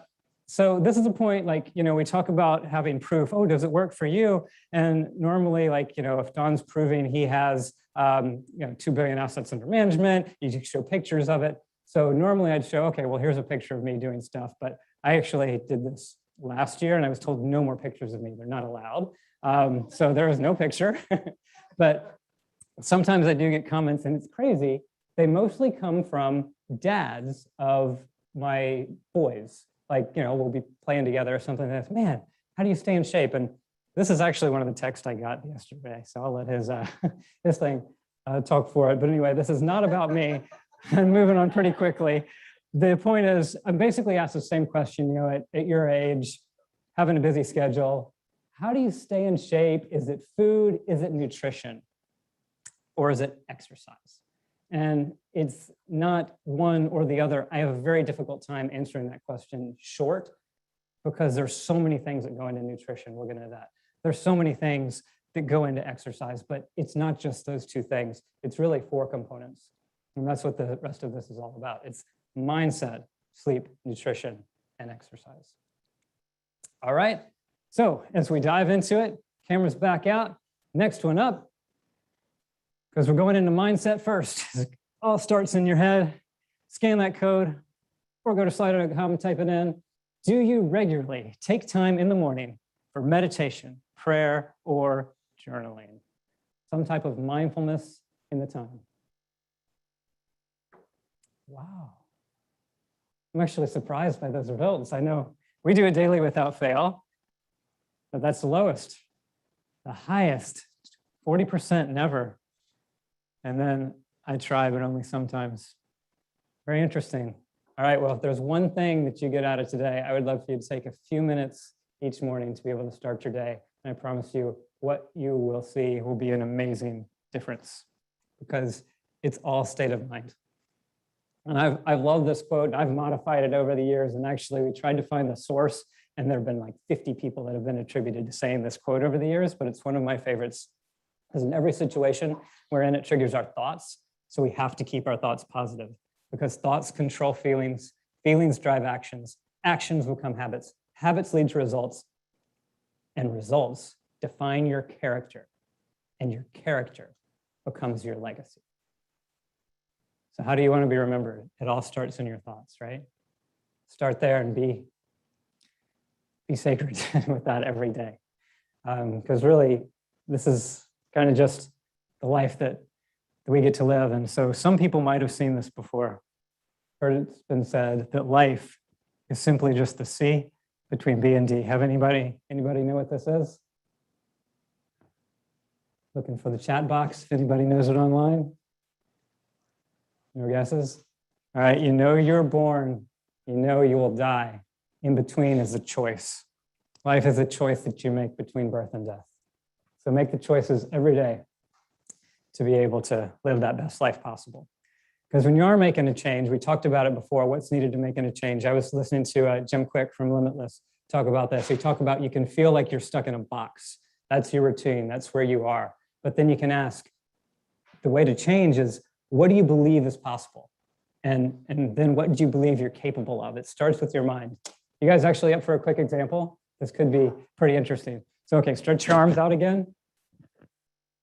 And if you could, what I want you to do is just reach around and see how far you can point. And don't hurt yourself, just go and point. Actually, I should have warmed up a little more. That kind of hurt. All right. So now I'm going to take a second. I want you to relax, take a deep breath in, close your eyes. Now I want you to think about pointing and feeling loose and being flexible, and that you have the ability, don't actually do it, but just think in your mind that you're going around and now you're pointing to the place that is past where you just reached. And it's comfortable. It's easy. Take another breath in. And you're doing it again. And this time it's effortless. You're still just thinking about this, but think about you're turning your whole body. You've got a smile. You're going all the way around, and you're going way, way, way, way past where you just reached. Okay, now open your eyes. Stretch out one more time, just like you did before. Take your finger and point, and go as far as you can. How was that? Much farther? Pretty amazing, right? Pretty remarkable how much farther you go. So the question is, were you capable of that, physically capable of that before? Yeah, of course you were. So where was the limitation? In your mind. So that's what this is all about. The mind's incredibly powerful. Take that time in the morning. Stress causes weight gain. You know that, we've covered that. Start your day by focusing on your thoughts. You've seen this, Hal Elrod, he was at our last event. He was on Dodd's podcast. He talks about how to win the day through savers. Rich Delgado did the amazing 5 a.m. club this morning. So he's got that all ready to go. And then for my morning routine is hydrating and sorry, I'm losing pieces here. So anyway, when I start out, it's basically starting 5 minutes by getting my day in motion. This is the priming that we did at the beginning of the session earlier. 5 minutes for meditation, 5 minutes for journaling, and then starting the day to basically work on your big rocks first. Taking that start to your day has made more dramatic change in my life than anything I have ever had in my life. So open it up to any others who do morning routines that would like to share the benefits that they have. And I see the microphone with Rich. You might need to turn it on if someone else has it, or you're welcome to turn it on and share yourself too. Oh, we got one here. Here we go. Obviously. Yeah, so as my team knows, I run 6 days a week. And for me, I use that time as meditating as well, because I don't put headphones in or anything like that. So it's just me know the neighborhood. And yeah, it's a nice time to just reflect on my day, plan for the day, and go from there. Awesome. Well said.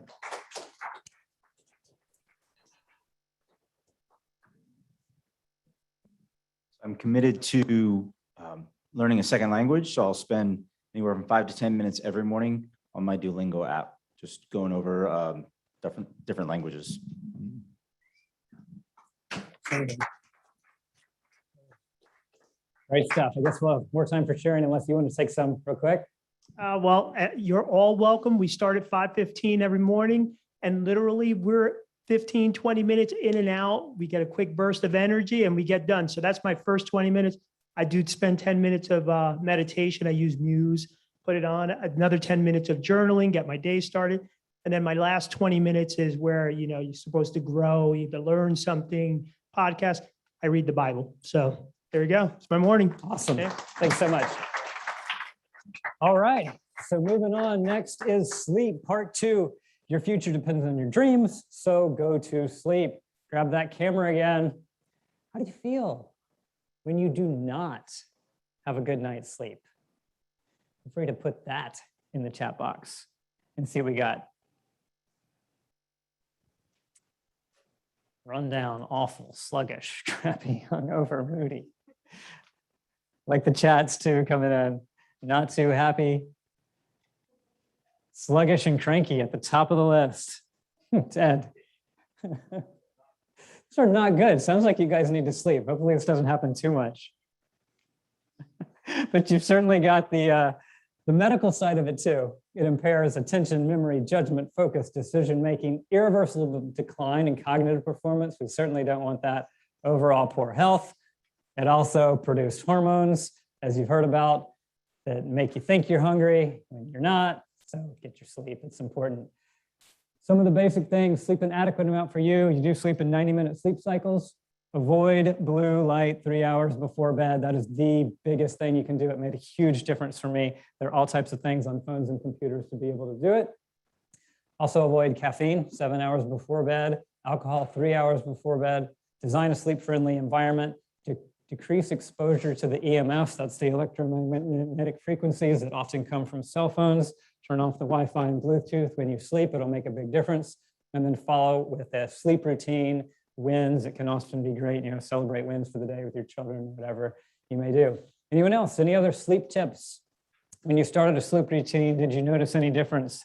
Anyone out online or here in the room, welcome to share.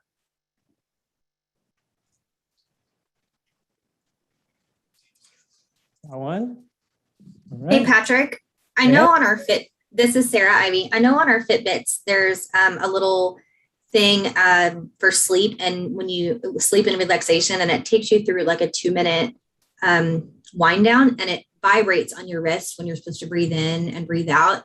And I'll be darned if every time I'm not asleep before that thing finishes. And I love that. Those are awesome, Sarah. Thanks for sharing.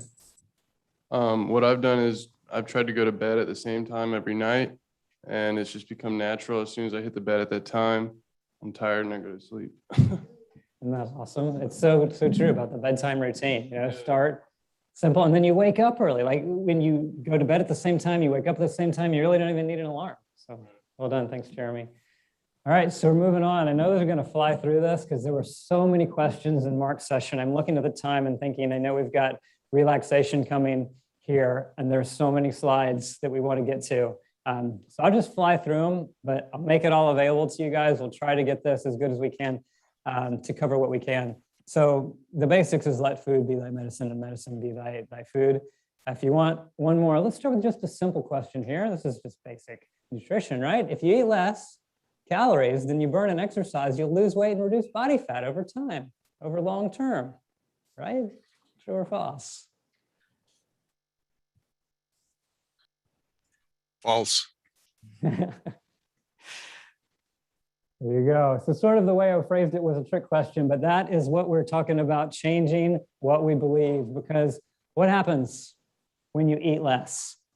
You don't feel good, right? What happens to your metabolism? It slows down. Restrict diet, you don't feel good. And really, you want to be hungry. Would you want to go through the rest of your life being hungry? So The answer is no. So why do it? This is not about quality. It is absolutely about quality of food. It is not about quantity. All right. So the rest is all about eating more, exercising less, losing weight, feeling great. Some of you have seen this before, but basically from Dr. Jason Fung, author, said the calories in and calories out is one of the greatest failures in the history of modern medicine. Goes into all the different items there. There's another great book on the Calorie Myth by Jonathan Baylor. Talks about the same thing. Got a lot of great scientific evidence behind it. I'm not going to go through all the nutrition stats. Basically, the point is our country is as well off as it's ever been, and it's as out of shape as it's ever been. So there's an issue. Mark was just on. He said 80% of your body composition is determined by what you eat, and he does not eat a single bite of food that he doesn't absolutely love, and that should be the case. This is not about giving up. It's about replacing with powerful, empowering alternatives. All these diets have simple things in common. They are all about eating whole, healthy foods, real foods that we could have eaten thousands of years ago. So with all the proper nutrition, you could break it down real quick in plain language. Base your diet on garden vegetables, especially greens, lean meats, nut seeds, little starch, no sugar. One of the best things I could have done was given up soda when I was in high school track for performance. I gave it up, never went back, and thank goodness, because it's a mess. 8 years ago, I did the CrossFit diet, paleo diet, Whole30, and then added back the things that didn't bother me, which I'll get into later, but it's essentially little to no sugar, grains, or dairy for the past 8 years, tons of vegetables, which basically about 10 servings per day, and then quality protein, seafood, lean meats, good fats. It's avocado, extra virgin olive oil, nuts, seeds. It's not a crash diet. It is a lifestyle. I'd love to get more sharing, but I know someone asked about this in the chat when Mark was on. You're saying what types of things does he recommend? Well, this is from Primal Blueprint, the book he said to start with. It is start with your vegetables, eat a ton of them, just like I mentioned. Then you've got the healthy items coming from that, the healthy fats. Avocados are at the very top of the list. Coconut products are great. The nuts, almonds, cashews, take the skin off the almonds so you don't get a ton of lectin. Anyway, all kinds of good stuff coming from that. We can get into more of that later, but the basics that you would avoid for super crash course flying through this is avoid the sugars, grains, processed industrial seed oils. And then for some people are different. It'll affect you differently. Dairy and legumes can bother people. Like that's what Whole30 is about. Get rid of all of this stuff and then add it back in over time. When I added dairy back in, I was like, yeah, didn't really agree. When I added legumes back in, no problem. So I eat them.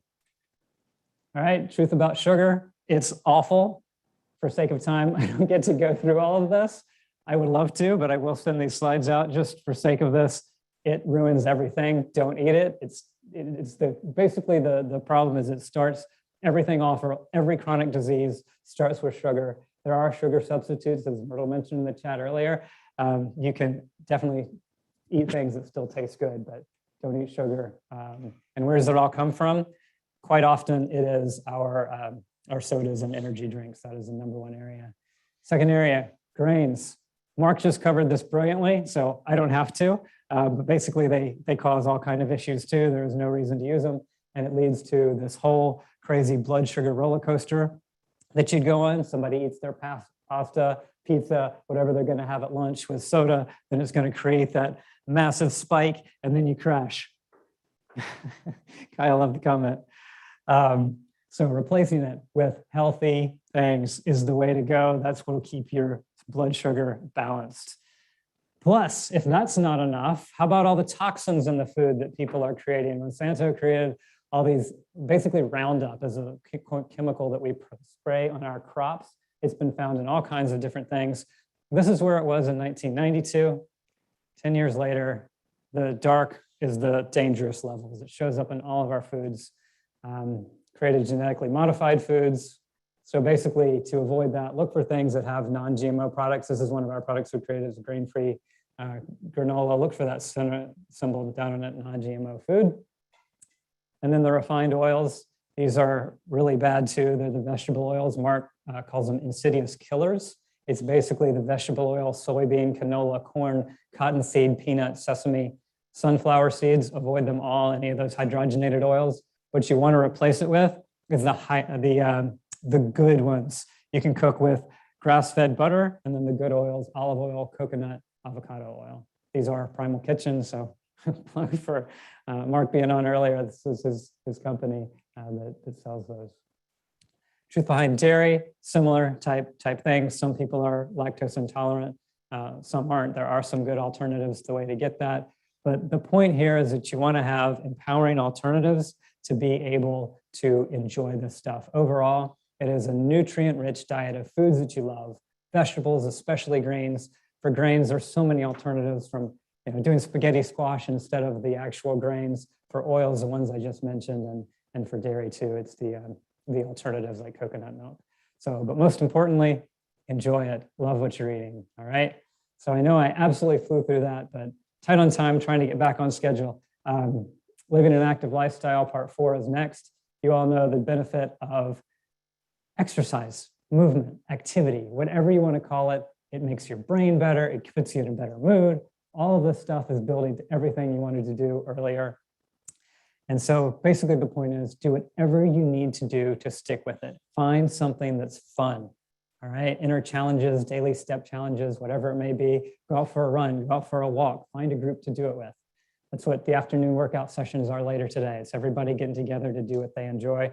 Oh, and by the way, don't know if you knew, all DLP team members get a free gym membership to Beachbody on demand. So we'll send out the link after that too. You can sign up, get a free membership, and get to join there. All right. So I do a lot of intense workouts. We'll skip these for now. But basically the point is, it's in the morning, doing that kickstart. Every afternoon, I'm doing something between the workday and then the family time. And that little burst of energy makes you feel great. You get it done quick. Normally these sessions are, 10 to 15 minutes long. And even the buddy that's done the workouts with me, you can get a pretty good workout in that short amount of time, right? So it's great. So all this, even though I flew through it, pretty good stuff, right? Ready to take action? Those online? Ready as well? So where do we go from here? What do you need to do to make it happen and stick with it? You need the knowledge, you need the accountability, and it needs to be fun. And all of those are part of the challenge. And that is what the Fitlife Challenge is that we are kicking off. It's a 40-day challenge with all the resources, all the support you need, the knowledge, accountability, and fun to get in the best shape of your life. Hundreds of success stories when we do this. And this time, there's a bonus. And yeah, this one is, I guess you say, you talk about how much something is. I mean, there are literally thousands of dollars worth of things in this, from what Mark had recommended to other sessions, to other plans. And then we have a bonus now that is all into an app, because before you had a spreadsheet, you had a guide, you had a PDF here and there. And I was going to show you the app, which is actually pretty cool. There's a whole workout library. I'm not going to show you the whole thing right now. But basically, inside of this app is everything for the Fitlife Challenge, the workout library, anything that you need, meditation videos. There are guides on what to eat, what not to eat, nutrition checklist, meal plans. It's basically all there. Even if you wanted to go in and you don't know what to do for a workout, go into the workout section and they will walk you through step by step what workouts to do. You can all count it down on the app. So pretty cool to have that 24/7 in your pocket, right? All right. What else? We have weekly live calls, private Facebook group, a 23-page guide, individual group scorecard, nutrition chart, sample meal plans, health assessment, nutrition tracker. Again, everything you could need that you could want to be successful in a challenge, to do everything we set out to do today. And on the weekly live calls, this is a bonus. When you guys filled out the survey and said what you want, there was one comment that said something on cooking healthy would be great. And so inside of this, you already have a nutrition chart, you have the meal plan, and plus, introducing live, when we have our Fitlife Challenge calls, we have our own internal, Bree Russo. Bree, you on? You want to share can you hear me? what you're doing? We got you. Wow, what an intro. Yeah, so I'm really excited about this. as you guys know, I am a little chef and I have my own Instagram, which thank you for plugging, Patrick. But we are going to do a live cooking demo, which will be so much fun on some of the awesome ingredients that are included in the Fitlife Challenge. As most of you know, we try to live pretty organically and everything homegrown. So I'm really excited to be sharing this with you guys. Outstanding, Bree. We are excited too. It will be awesome. There'll be a shopping list, live cooking demo, everything you want. These are all the quotes from last time. People at DLP did the Fitlife Challenge as part of the DLP Wellbeing Program. We will have winners again, cash prizes, all that kind of stuff. And I think the only thing is last time we did this, everyone was all excited. They were ready to go. And it was like, all right, we're starting at New Year's. And I'm like, that was a few months later. So this time, there was an update. So you know the drill. Grab your phones. This isn't the Slido QR code. We're starting the Fitlife Challenge right now. So scan that code. It will take you to fitlifechallenge.com. If you are on a computer, type in fitlifechallenge.com. It is incredibly simple to go through. Again, scan the code or go to fitlifechallenge.com. And as you do it, pretty easy. You're going to see the button. After you scan it, it will show getting started. Get started, you scan that, and then it goes down. Please be sure here, because after you click get started, there are two options. There is one that says FLC at DLP. Make sure that is checked. That is free. Nobody on this call should be paying for this. It is. Please get the free one, do not do the paid one. After you do that, click Get Instant Access. Put in your email address and your password. The password does have to be at least 8 characters, so make it something that you will remember, and you have access to everything on the app that was out there. We'll be adding to it regularly. We'll have notifications and everything else. All right. So with that, I'm going to move on because we are getting ready for our breath. All right. So again, there it was. Fitlifechallenge.com. Let me ask, who's in? You in? You in? All right. This room online. You guys in? Who's in? Put it in the chat box. If you are, say yes, I'm in. Cool. All right. Well, I'm going to close this out and then turn it over to Beth to be able to do the relaxation. But before we do, I'm going to close it out with the most powerful phrase that I know. Who knows what it is? It is simply 2 words, 3 letters. There. Anybody? It's I am. Because when you're committing to something, basically you're not just going to say, yeah, I'll try, I'll think about it. You commit to something, you say, I am. So I'm going to ask you these questions and then you reply enthusiastically. I am, and then we'll close it out and be ready to relax and meditate. All right? So let me ask, who is ready to commit to change? I am. Awesome. Who's going to take the action on what you learned today? I am. And who is ready to live a more fit, fulfilled life? I am. Awesome. Outstanding. Thank you guys so much. This was an awesome time. I appreciate you being here and being so engaged and for dealing with me, because I know this was crazy. I know Mark's questions were so good that I wanted to keep rolling and I didn't want to slow down for that. But I think we are ready to roll right in to our next session, which is relaxation and breath.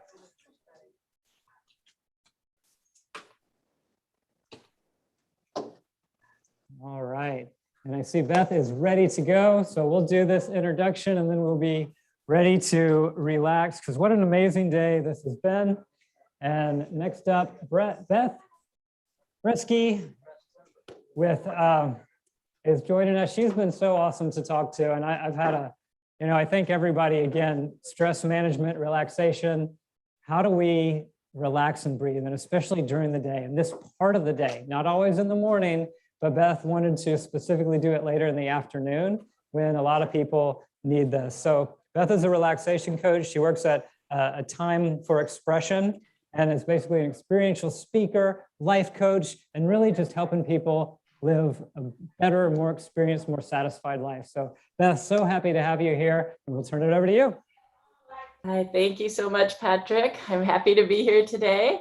I'll tell you what we'll be doing today. Relaxation training is a combination of relaxation techniques. I choose 4 that fit very well together. They build on each other: breathing, muscle relaxation, guided imagery, and then ending with loving kindness meditation. So the breathing just gets us started and cues the mind and body that it's time to relax. We're going to be doing exercise. It's probably my favorite breathing technique. It's called exhaling with sound. So we'll be breathing in deeply, holding it for a few moments. And then when you exhale, you'll let it go with a sigh of release, like, ah. And this one is particularly good for releasing frustration or stress from deep inside.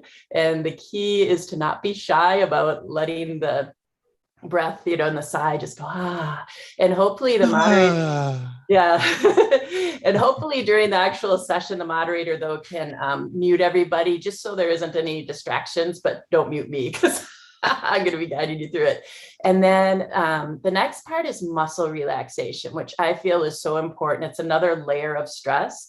I like to do 2 different types. We'll be doing a tense and release. And since we have limited time, instead of doing a full-on progressive muscle relaxation, we're going to do a full body tense and release a couple of times. And you'll still get the impact of tensing all your muscles and releasing it. Dr. Edmund Jacobson, way back in the 1920s, found that if you tense a muscle and then release it, it will relax more profoundly than if you try to just will the muscle to relax. So I'll be doing kind of this condensed version, but you should still be able to get the feel of that tensing it up and then releasing. One of my favorite quotes in relaxation is by Dr. Edmund Jacobson: "An anxious mind cannot exist in a relaxed body." And that mind-body connection, you'll start to see that as we go through the techniques. Then I also like to do an imagery-based muscle relaxation. So we're doing that physical breathing and then the tense and release. And then it's time to let your imagination further relax you and also engage your mind to quiet the mind. So the imagery-based muscle relaxation we're going to do today is a fun one. It's experimenting with warming and cooling sensations. And you're going to imagine directing first some warm healing energy in different parts of the body that you think that would help. And then you'll imagine cool, soothing energy going to any parts that might be sore and inflamed. So I'll guide you through that. Then after the body's all relaxed, we're going to go into guided imagery. And the best way I can describe that, it's like a guided daydream. So by this time, you'll be pretty relaxed and your mind will be ready to play a little bit. So I will be describing sight, sound, sensations, and all you have to do is just let your imagination soar. This one is a particularly fun one that I like. It's called Eagle. And we're going to get into the mind of an eagle who actually has goals and dreams. I love that idea of an eagle having goals. I'm sure they do. So you'll be kind of listening to this story I'm telling you and imagine what he goes through. And hopefully it'll be inspirational for you. And then I always like to end with some version of the loving kindness meditation because it's so universal. It's all about wishing kindness and friendliness first towards yourself and the near and dear ones and eventually all living things. And this one is called The Waves of Life. And so at this point, if everybody's on mute, I also invite you to settle into a very comfortable position. I'm hoping you have some type of cushion on your chair so that you can really relax into it. Pretty soon I'm going to be going off camera and putting it on this little relaxing scene so you won't have to look at my mug. And I really encourage you to either close your eyes, or if you're not ready to do that, instead of looking at the screen, you can just let your eyes softly gaze on something in the room. So this is all about kind of switching off. And so at this point, I am going to turn the camera to this little relaxing scene if you're not quite ready to close your eyes yet. And we're going to begin with the breathing technique called exhaling with sound. So first we'll breathe in deeply, then hold the breath, and then exhale with a big sigh of release, like, ah. Sighing often gets a bad rap when people associate it with impatience. Yet sighing can be a very effective way to release frustration and stress from deep inside. The key to this breathing exercise is to not be shy about letting out a big sigh of release when you exhale. It feels so good. So I'm going to guide us through this. First, breathe in deeply, fully expanding your lungs and abdomen. Hold the breath for 1, 2, 3, 4, then exhale through your mouth with a big sigh of release. Ah. Again, breathe in, filling your lungs and abdomen. Hold for 1, 2, 3, 4, then exhale with a sigh. Ah. Wonderful. Breathe in fully. Feel your lungs and abdomen fill with air. Hold the breath for 1, 2, 3, 4, and then ah. Feel a sense of relief. And if you want to mute yourself, that might be better. And then one last time, breathe in deeply, fully expanding your lungs and abdomen. Hold. She gone? She muted herself. So, sorry. I think as I was asking other people to mute, I might have.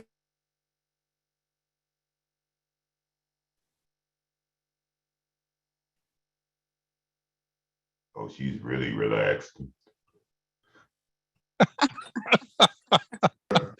She relaxed herself to sleep. Unmute, Beth. Just like that, her spirit. Hopping in and then I get muted. I'm not Sorry sure. about that. I think the host muted you when it was muted also. Everyone Yeah, else, maybe. Stay unmuted. Maybe before I go out, I just kind of want to double check. Is everyone else on mute? I'd just like to stay unmuted and everybody else, just so that people can really get into the flow. Because now we're going to really get into the good stuff. So is everybody on mute except me? Okay, perfect. Then you'll really enjoy this. Okay, now we're going to move on to the full body tense and release. To enter into a deeper state of relaxation, you will soon tense the entire muscular system until your whole body is tense and hold all that tension. And then we'll exhale and release and relax all at once. So shift your attention to your feet. Curl your toes and feel tension spread into your calves. Press your knees together and feel tightness in your thighs. Squeeze your glutes and tighten your pelvic area.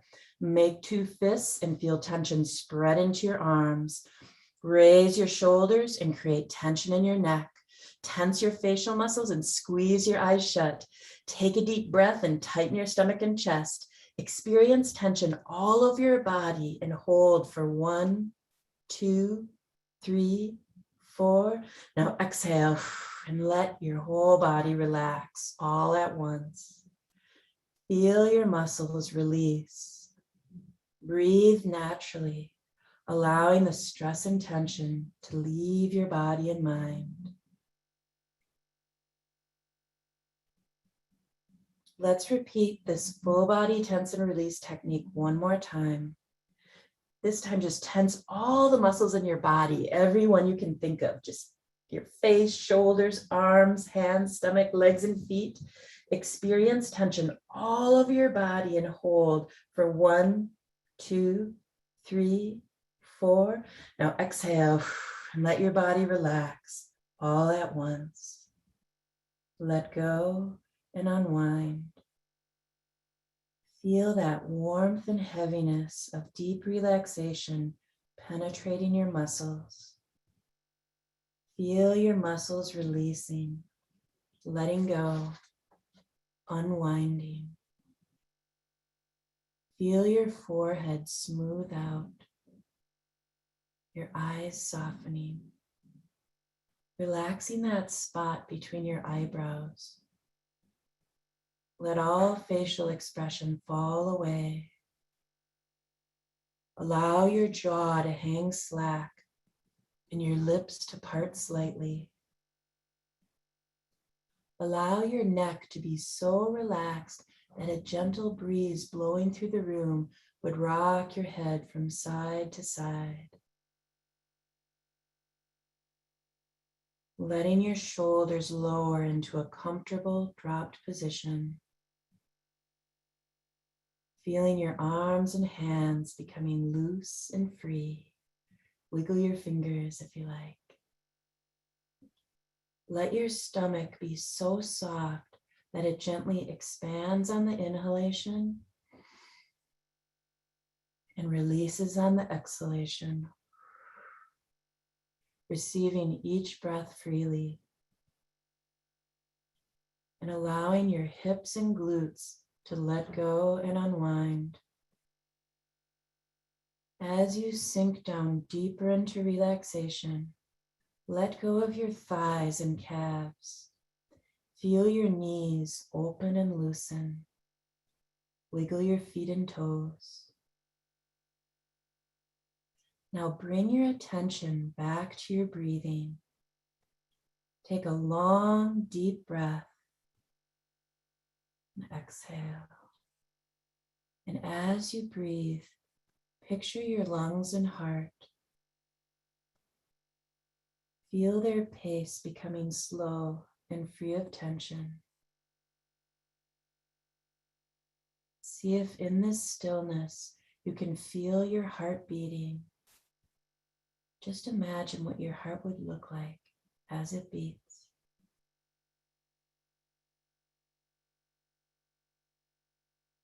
Begin to slow your breathing tempo to approximately 3 heartbeats to each inhalation and 5 heartbeats to each exhalation.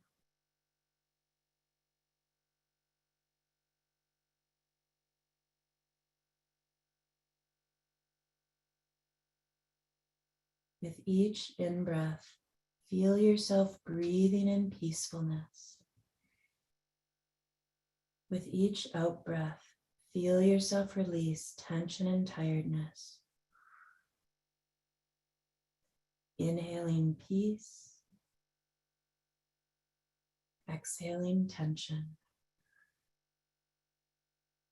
Enjoy the feeling.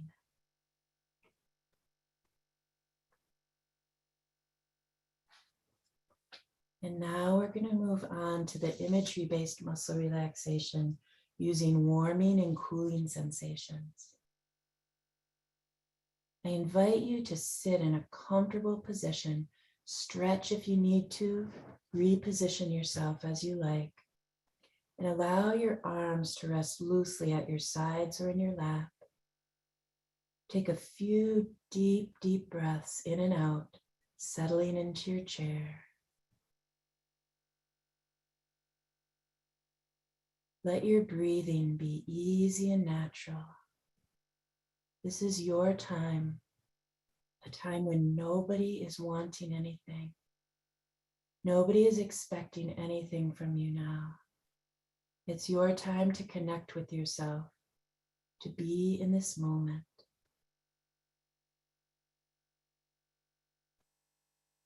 Notice that your breathing is slowing down as you close your eyes and allow your body and mind to relax. Take a moment to scan your body from head to toe. Notice how each part of your body feels. Are your shoulders holding tension or are they at ease? Are your legs tense or are they loose and free? Are your toes curled or open? As you continue scanning your body, Notice any parts that may need special attention during this relaxation and take mental note of them.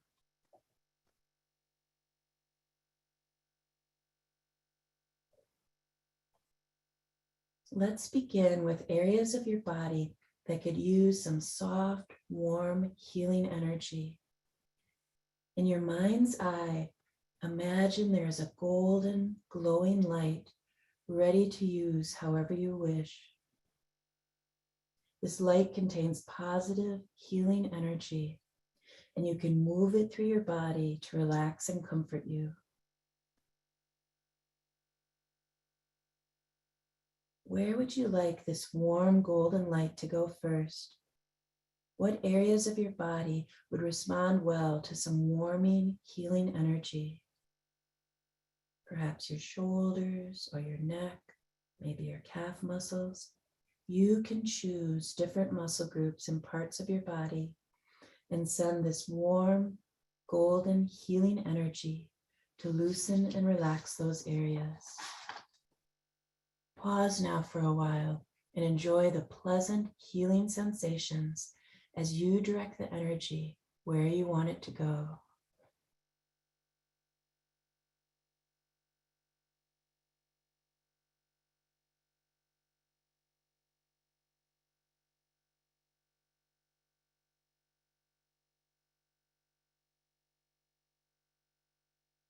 If you are satisfied, simply relax and enjoy the feeling. If you would like more warmth and light to go to areas of your body, spend more time directing the golden light where you want it to go.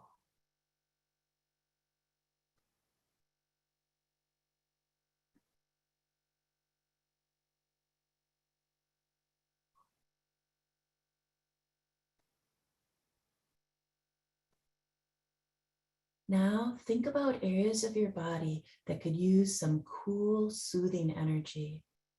Are there places in your body that feel inflamed or sore, or that would just feel good to have a cooling sensation? Perhaps your forehead or your wrists, or some other places in your body that would like to be cooled.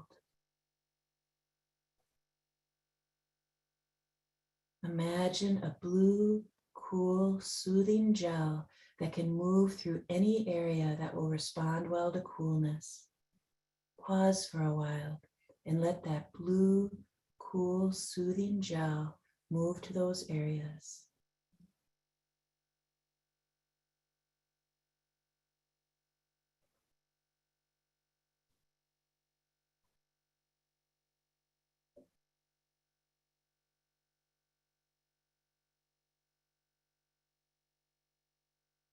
If you are satisfied, simply relax and enjoy the feeling. If you would like more coolness, send that blue, soothing, cooling gel where you want it to go.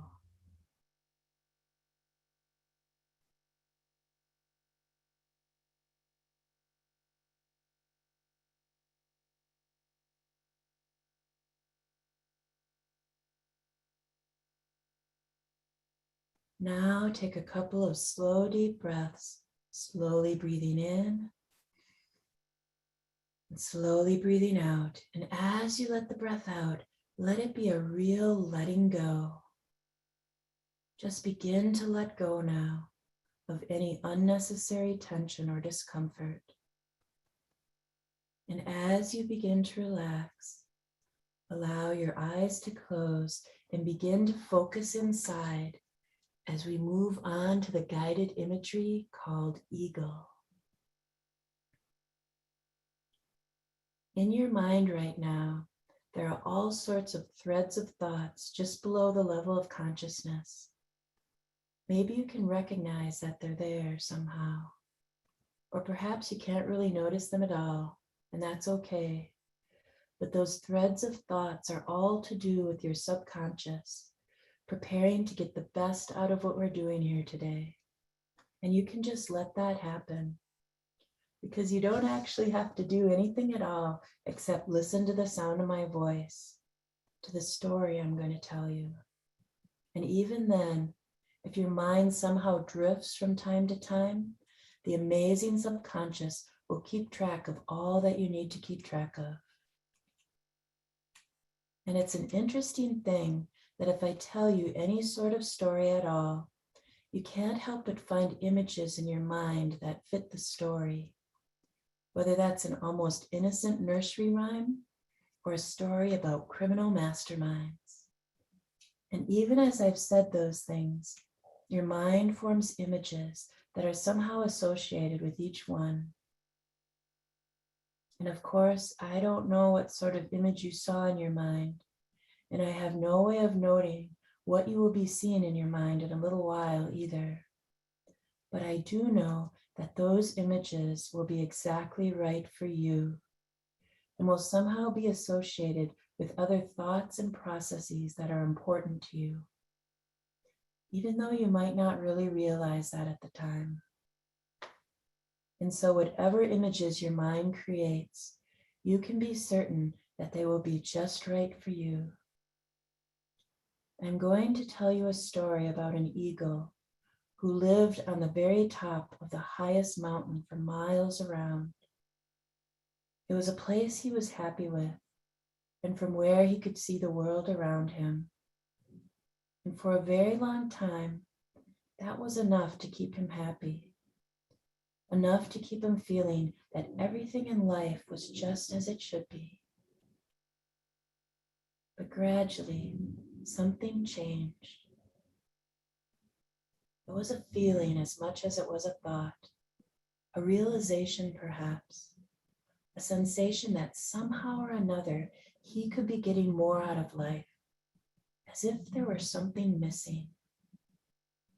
He stared around him for miles into the distance, and for the briefest of moments, saw a mountaintop higher than the one he was on, before it disappeared behind the mist which had parted just long enough for him to see it. But he had seen it and knew that was where he wanted to be. He started to think about how it would be if he were already there, but in almost the same instant, realized that merely thinking about it would do nothing. He actually had to do something about it. He spread his huge wings and paused for a moment before launching himself skywards, beating through the air in the way that only an eagle can. But the mountain was lost behind the mist, and there was nothing to show him the way. He circled for a while, just floating on the mountain air, wondering about his best course of action.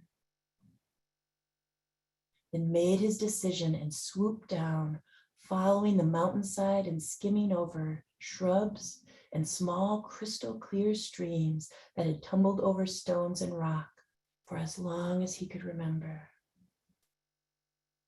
He was exhilarated by the movement and the feeling of speed and the wind rushing past him and all around him. The swooping and wheeling and feeling alive that he had forgotten was so invigorating. So much so that it was some time before he realized he had quite forgotten to keep focused on where he was trying to go, that he had become so interested in what was happening now that he had forgotten to think about what he wanted to happen in the future. For a brief moment, he decided to give up the idea of searching out that mountain in the distance, instead settling for what he had just rediscovered. But in almost the same moment, recognized the great truth. He had grown tired of it before, and he would grow tired of again. No, he thought, there was only one thing for it. Keep focused on his goal and keep his eyes open for opportunities, as fleeting as they might seem to be. It turned out to be easier than he thought. He felt the power of his wing beats lifting him ever higher, soaring up toward the top of the mountain and beyond. So easily it was every bit as exhilarating as his downward swoop was. Even more so, in fact, now that he had his mind focused so securely on his goal. He paused high in the sky, his eagle eyes staring around him as he waited, just waiting for the one opportunity he needed. There, the mist swirled and parted in the distance, and he could once again see the mountain. His mountain, he decided, as steady wing beats took him ever closer. A sense of anticipation rose inside him as he made his way. He could see that it was a long journey, but he could also see that he could easily make it. He wondered what he would find there and how it would feel. And yet in the same instant, he knew that his mind had led him here and that he was ready for what life was going to bring him. And I don't know exactly what pictures and images you saw in your mind's eye, but I do know that whatever you thought and whatever you felt, it was the right thing for you now. And you are every bit as ready as that eagle for what life is soon about to bring you. Ponder those thoughts for a few moments as we prepare for the loving kindness meditation.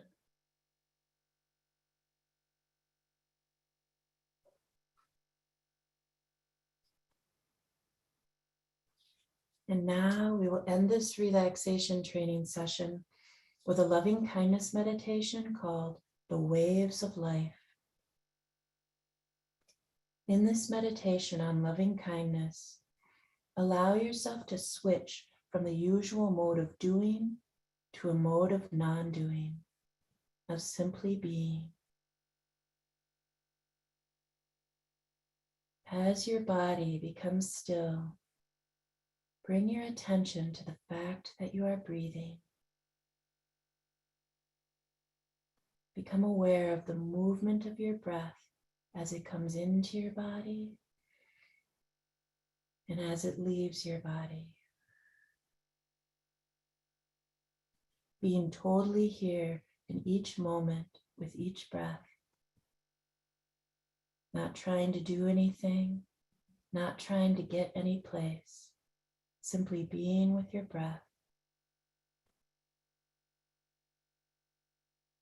If distracting thoughts arise, acknowledge them, then return to the practice.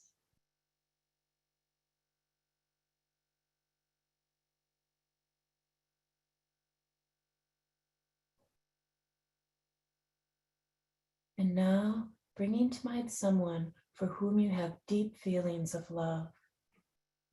Seeing or sensing this person and noticing your feelings for them arise in your body. It may be simply a smile that spreads across your face, or your chest becomes warm. Whatever the effects, allow them to be felt.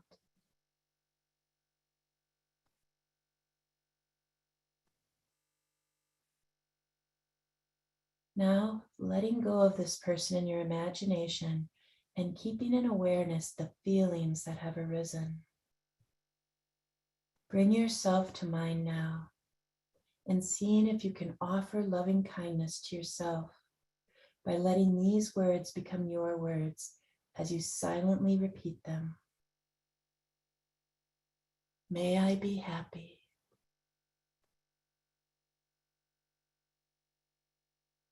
May I be healthy.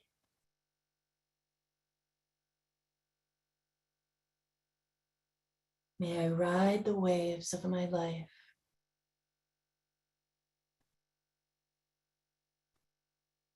May I live in peace. No matter what I am given.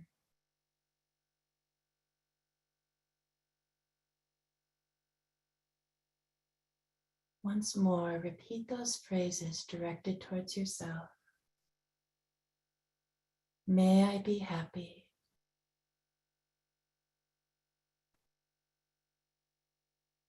May I be healthy. May I ride the waves of my life.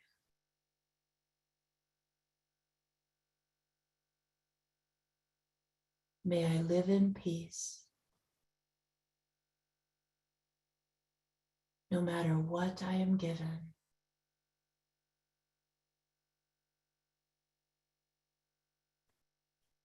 And noticing the feelings that arise and letting them be as you look within yourself with kindness and acceptance.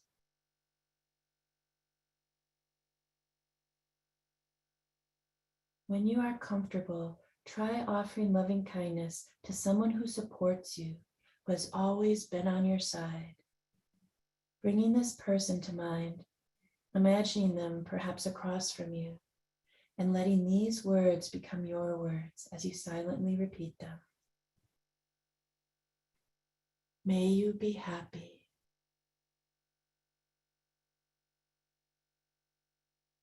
May you be healthy.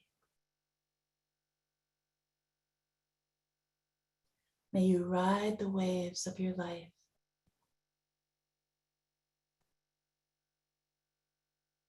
May you live in peace. No matter what you are given.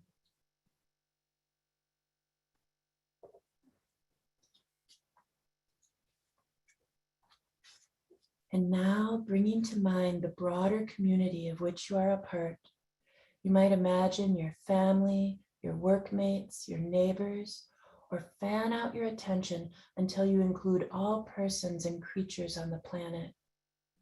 And including yourself in this offering of loving kindness as you let these words become your words. May we be happy.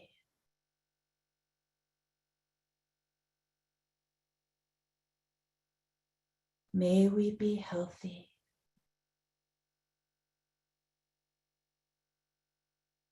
May we ride the waves of our lives.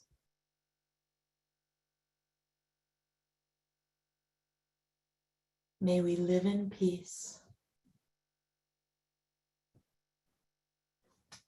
No matter what we are given.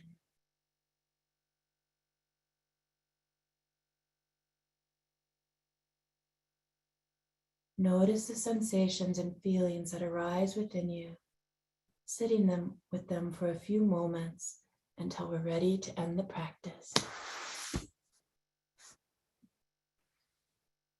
May all beings love and protect each other.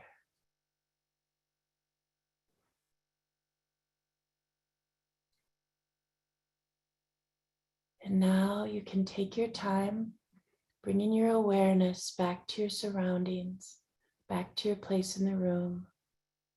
And I want to thank you for taking this time out for yourself. It is so important to take time out to relax and recharge. And I hope next week you remember to breathe and stretch and do those things you enjoy. Thank you.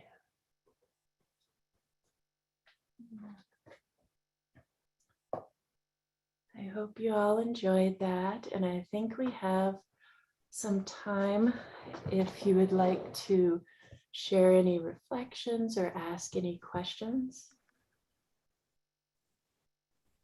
Thank you so much, Beth. That was awesome. Definitely needed. So relaxing. Great practice. So yeah, I guess we could take one question. They're about to roll into our wrap-up huddle. That was incredible. Well said. Thanks.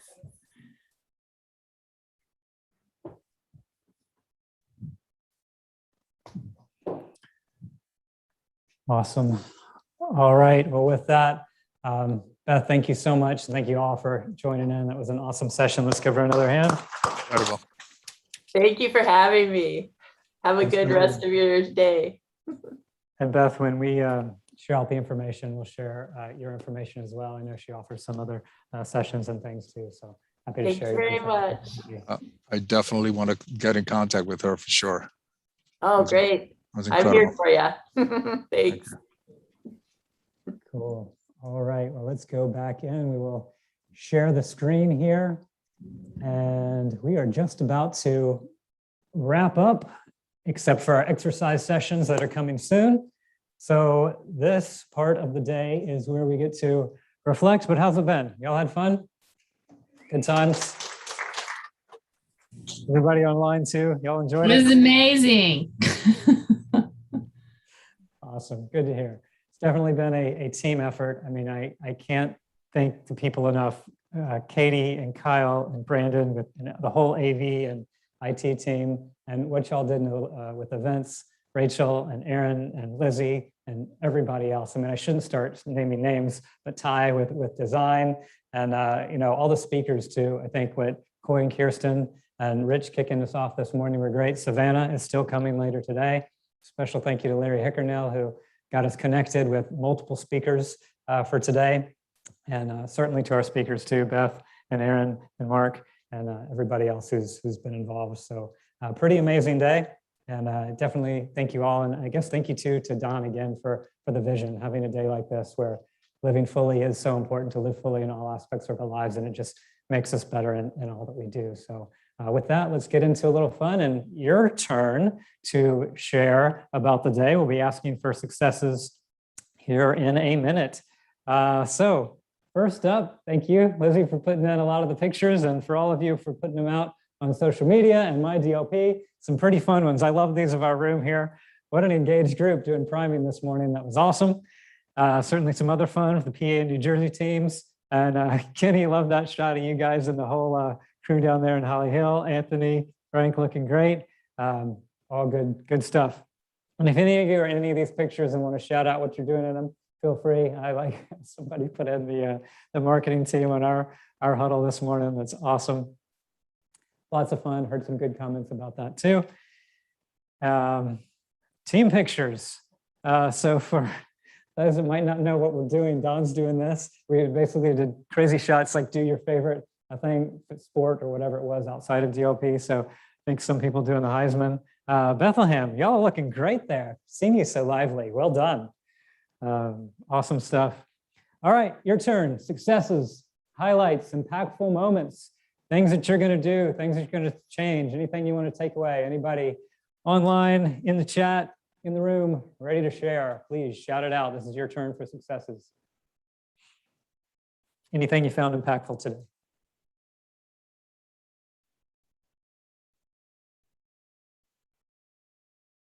Looking at the chat, save money, invest. Feel free to come off mute. Anybody that enjoyed it wants to share anything too. Primal Kitchen, I can't wait to go shopping. That's great. Good stuff. Yeah, I'll be sending out his stuff too. What's that? Never heard of collagen? Yeah, it's all impactful. I really enjoyed Aaron's presentation, especially breaking down into 4 components the bit about wealth. I think that was really, really great to learn about.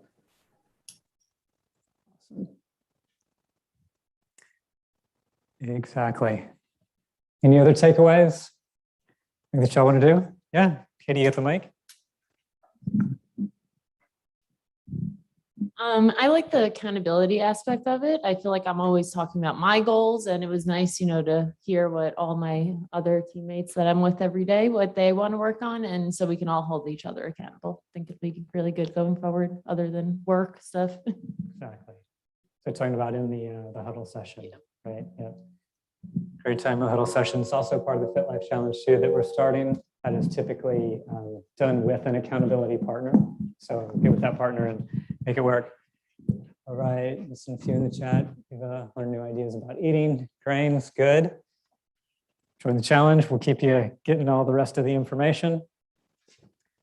Got another one coming here in the room. I'm going to try to get 60 credit cards by the time I'm 30. Yeah, that was a new one to me too. That was interesting, but well done.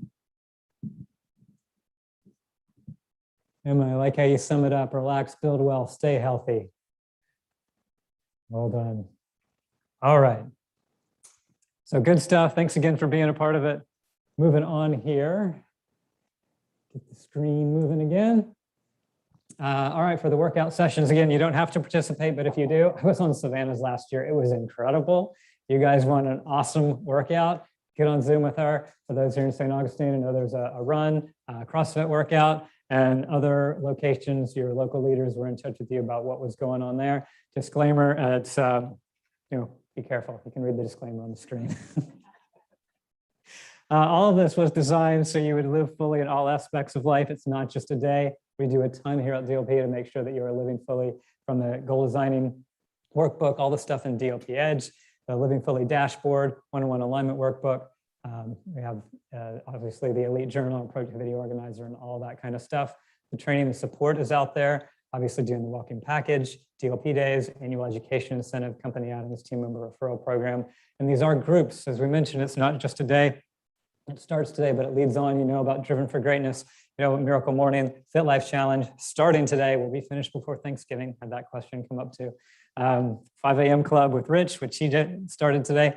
Positive Returns Foundation Committee, you're welcome to join that. Buddy Program, Beach Body on Demand. Reach out to us for any of those. If you want to sign up for any, reach out individually to any of those folks, or go on tlpcapital.com/living-fully. You can fill out the form and we will get you started in them, because again, this is all about making every day great, living fully in all aspects of our life. Again, thank you so much to the team, everyone involved. And Coy, we will turn it over to you to close us out with a quote. All right, everyone. It's been an amazing day. And my best part is just being able to be with everybody at the same time, just all tuning in together. So take everything that you've gotten today, and in life, remember that we should seek to be where we are called to be. That allows us to fulfill God's purpose for our lives so that we can be our best, unapologetically and intentional selves that we are proud to share with the world. Live fully, y'all. Have a fantastic rest of your day. Awesome, Coy. Thank you. Have a great day.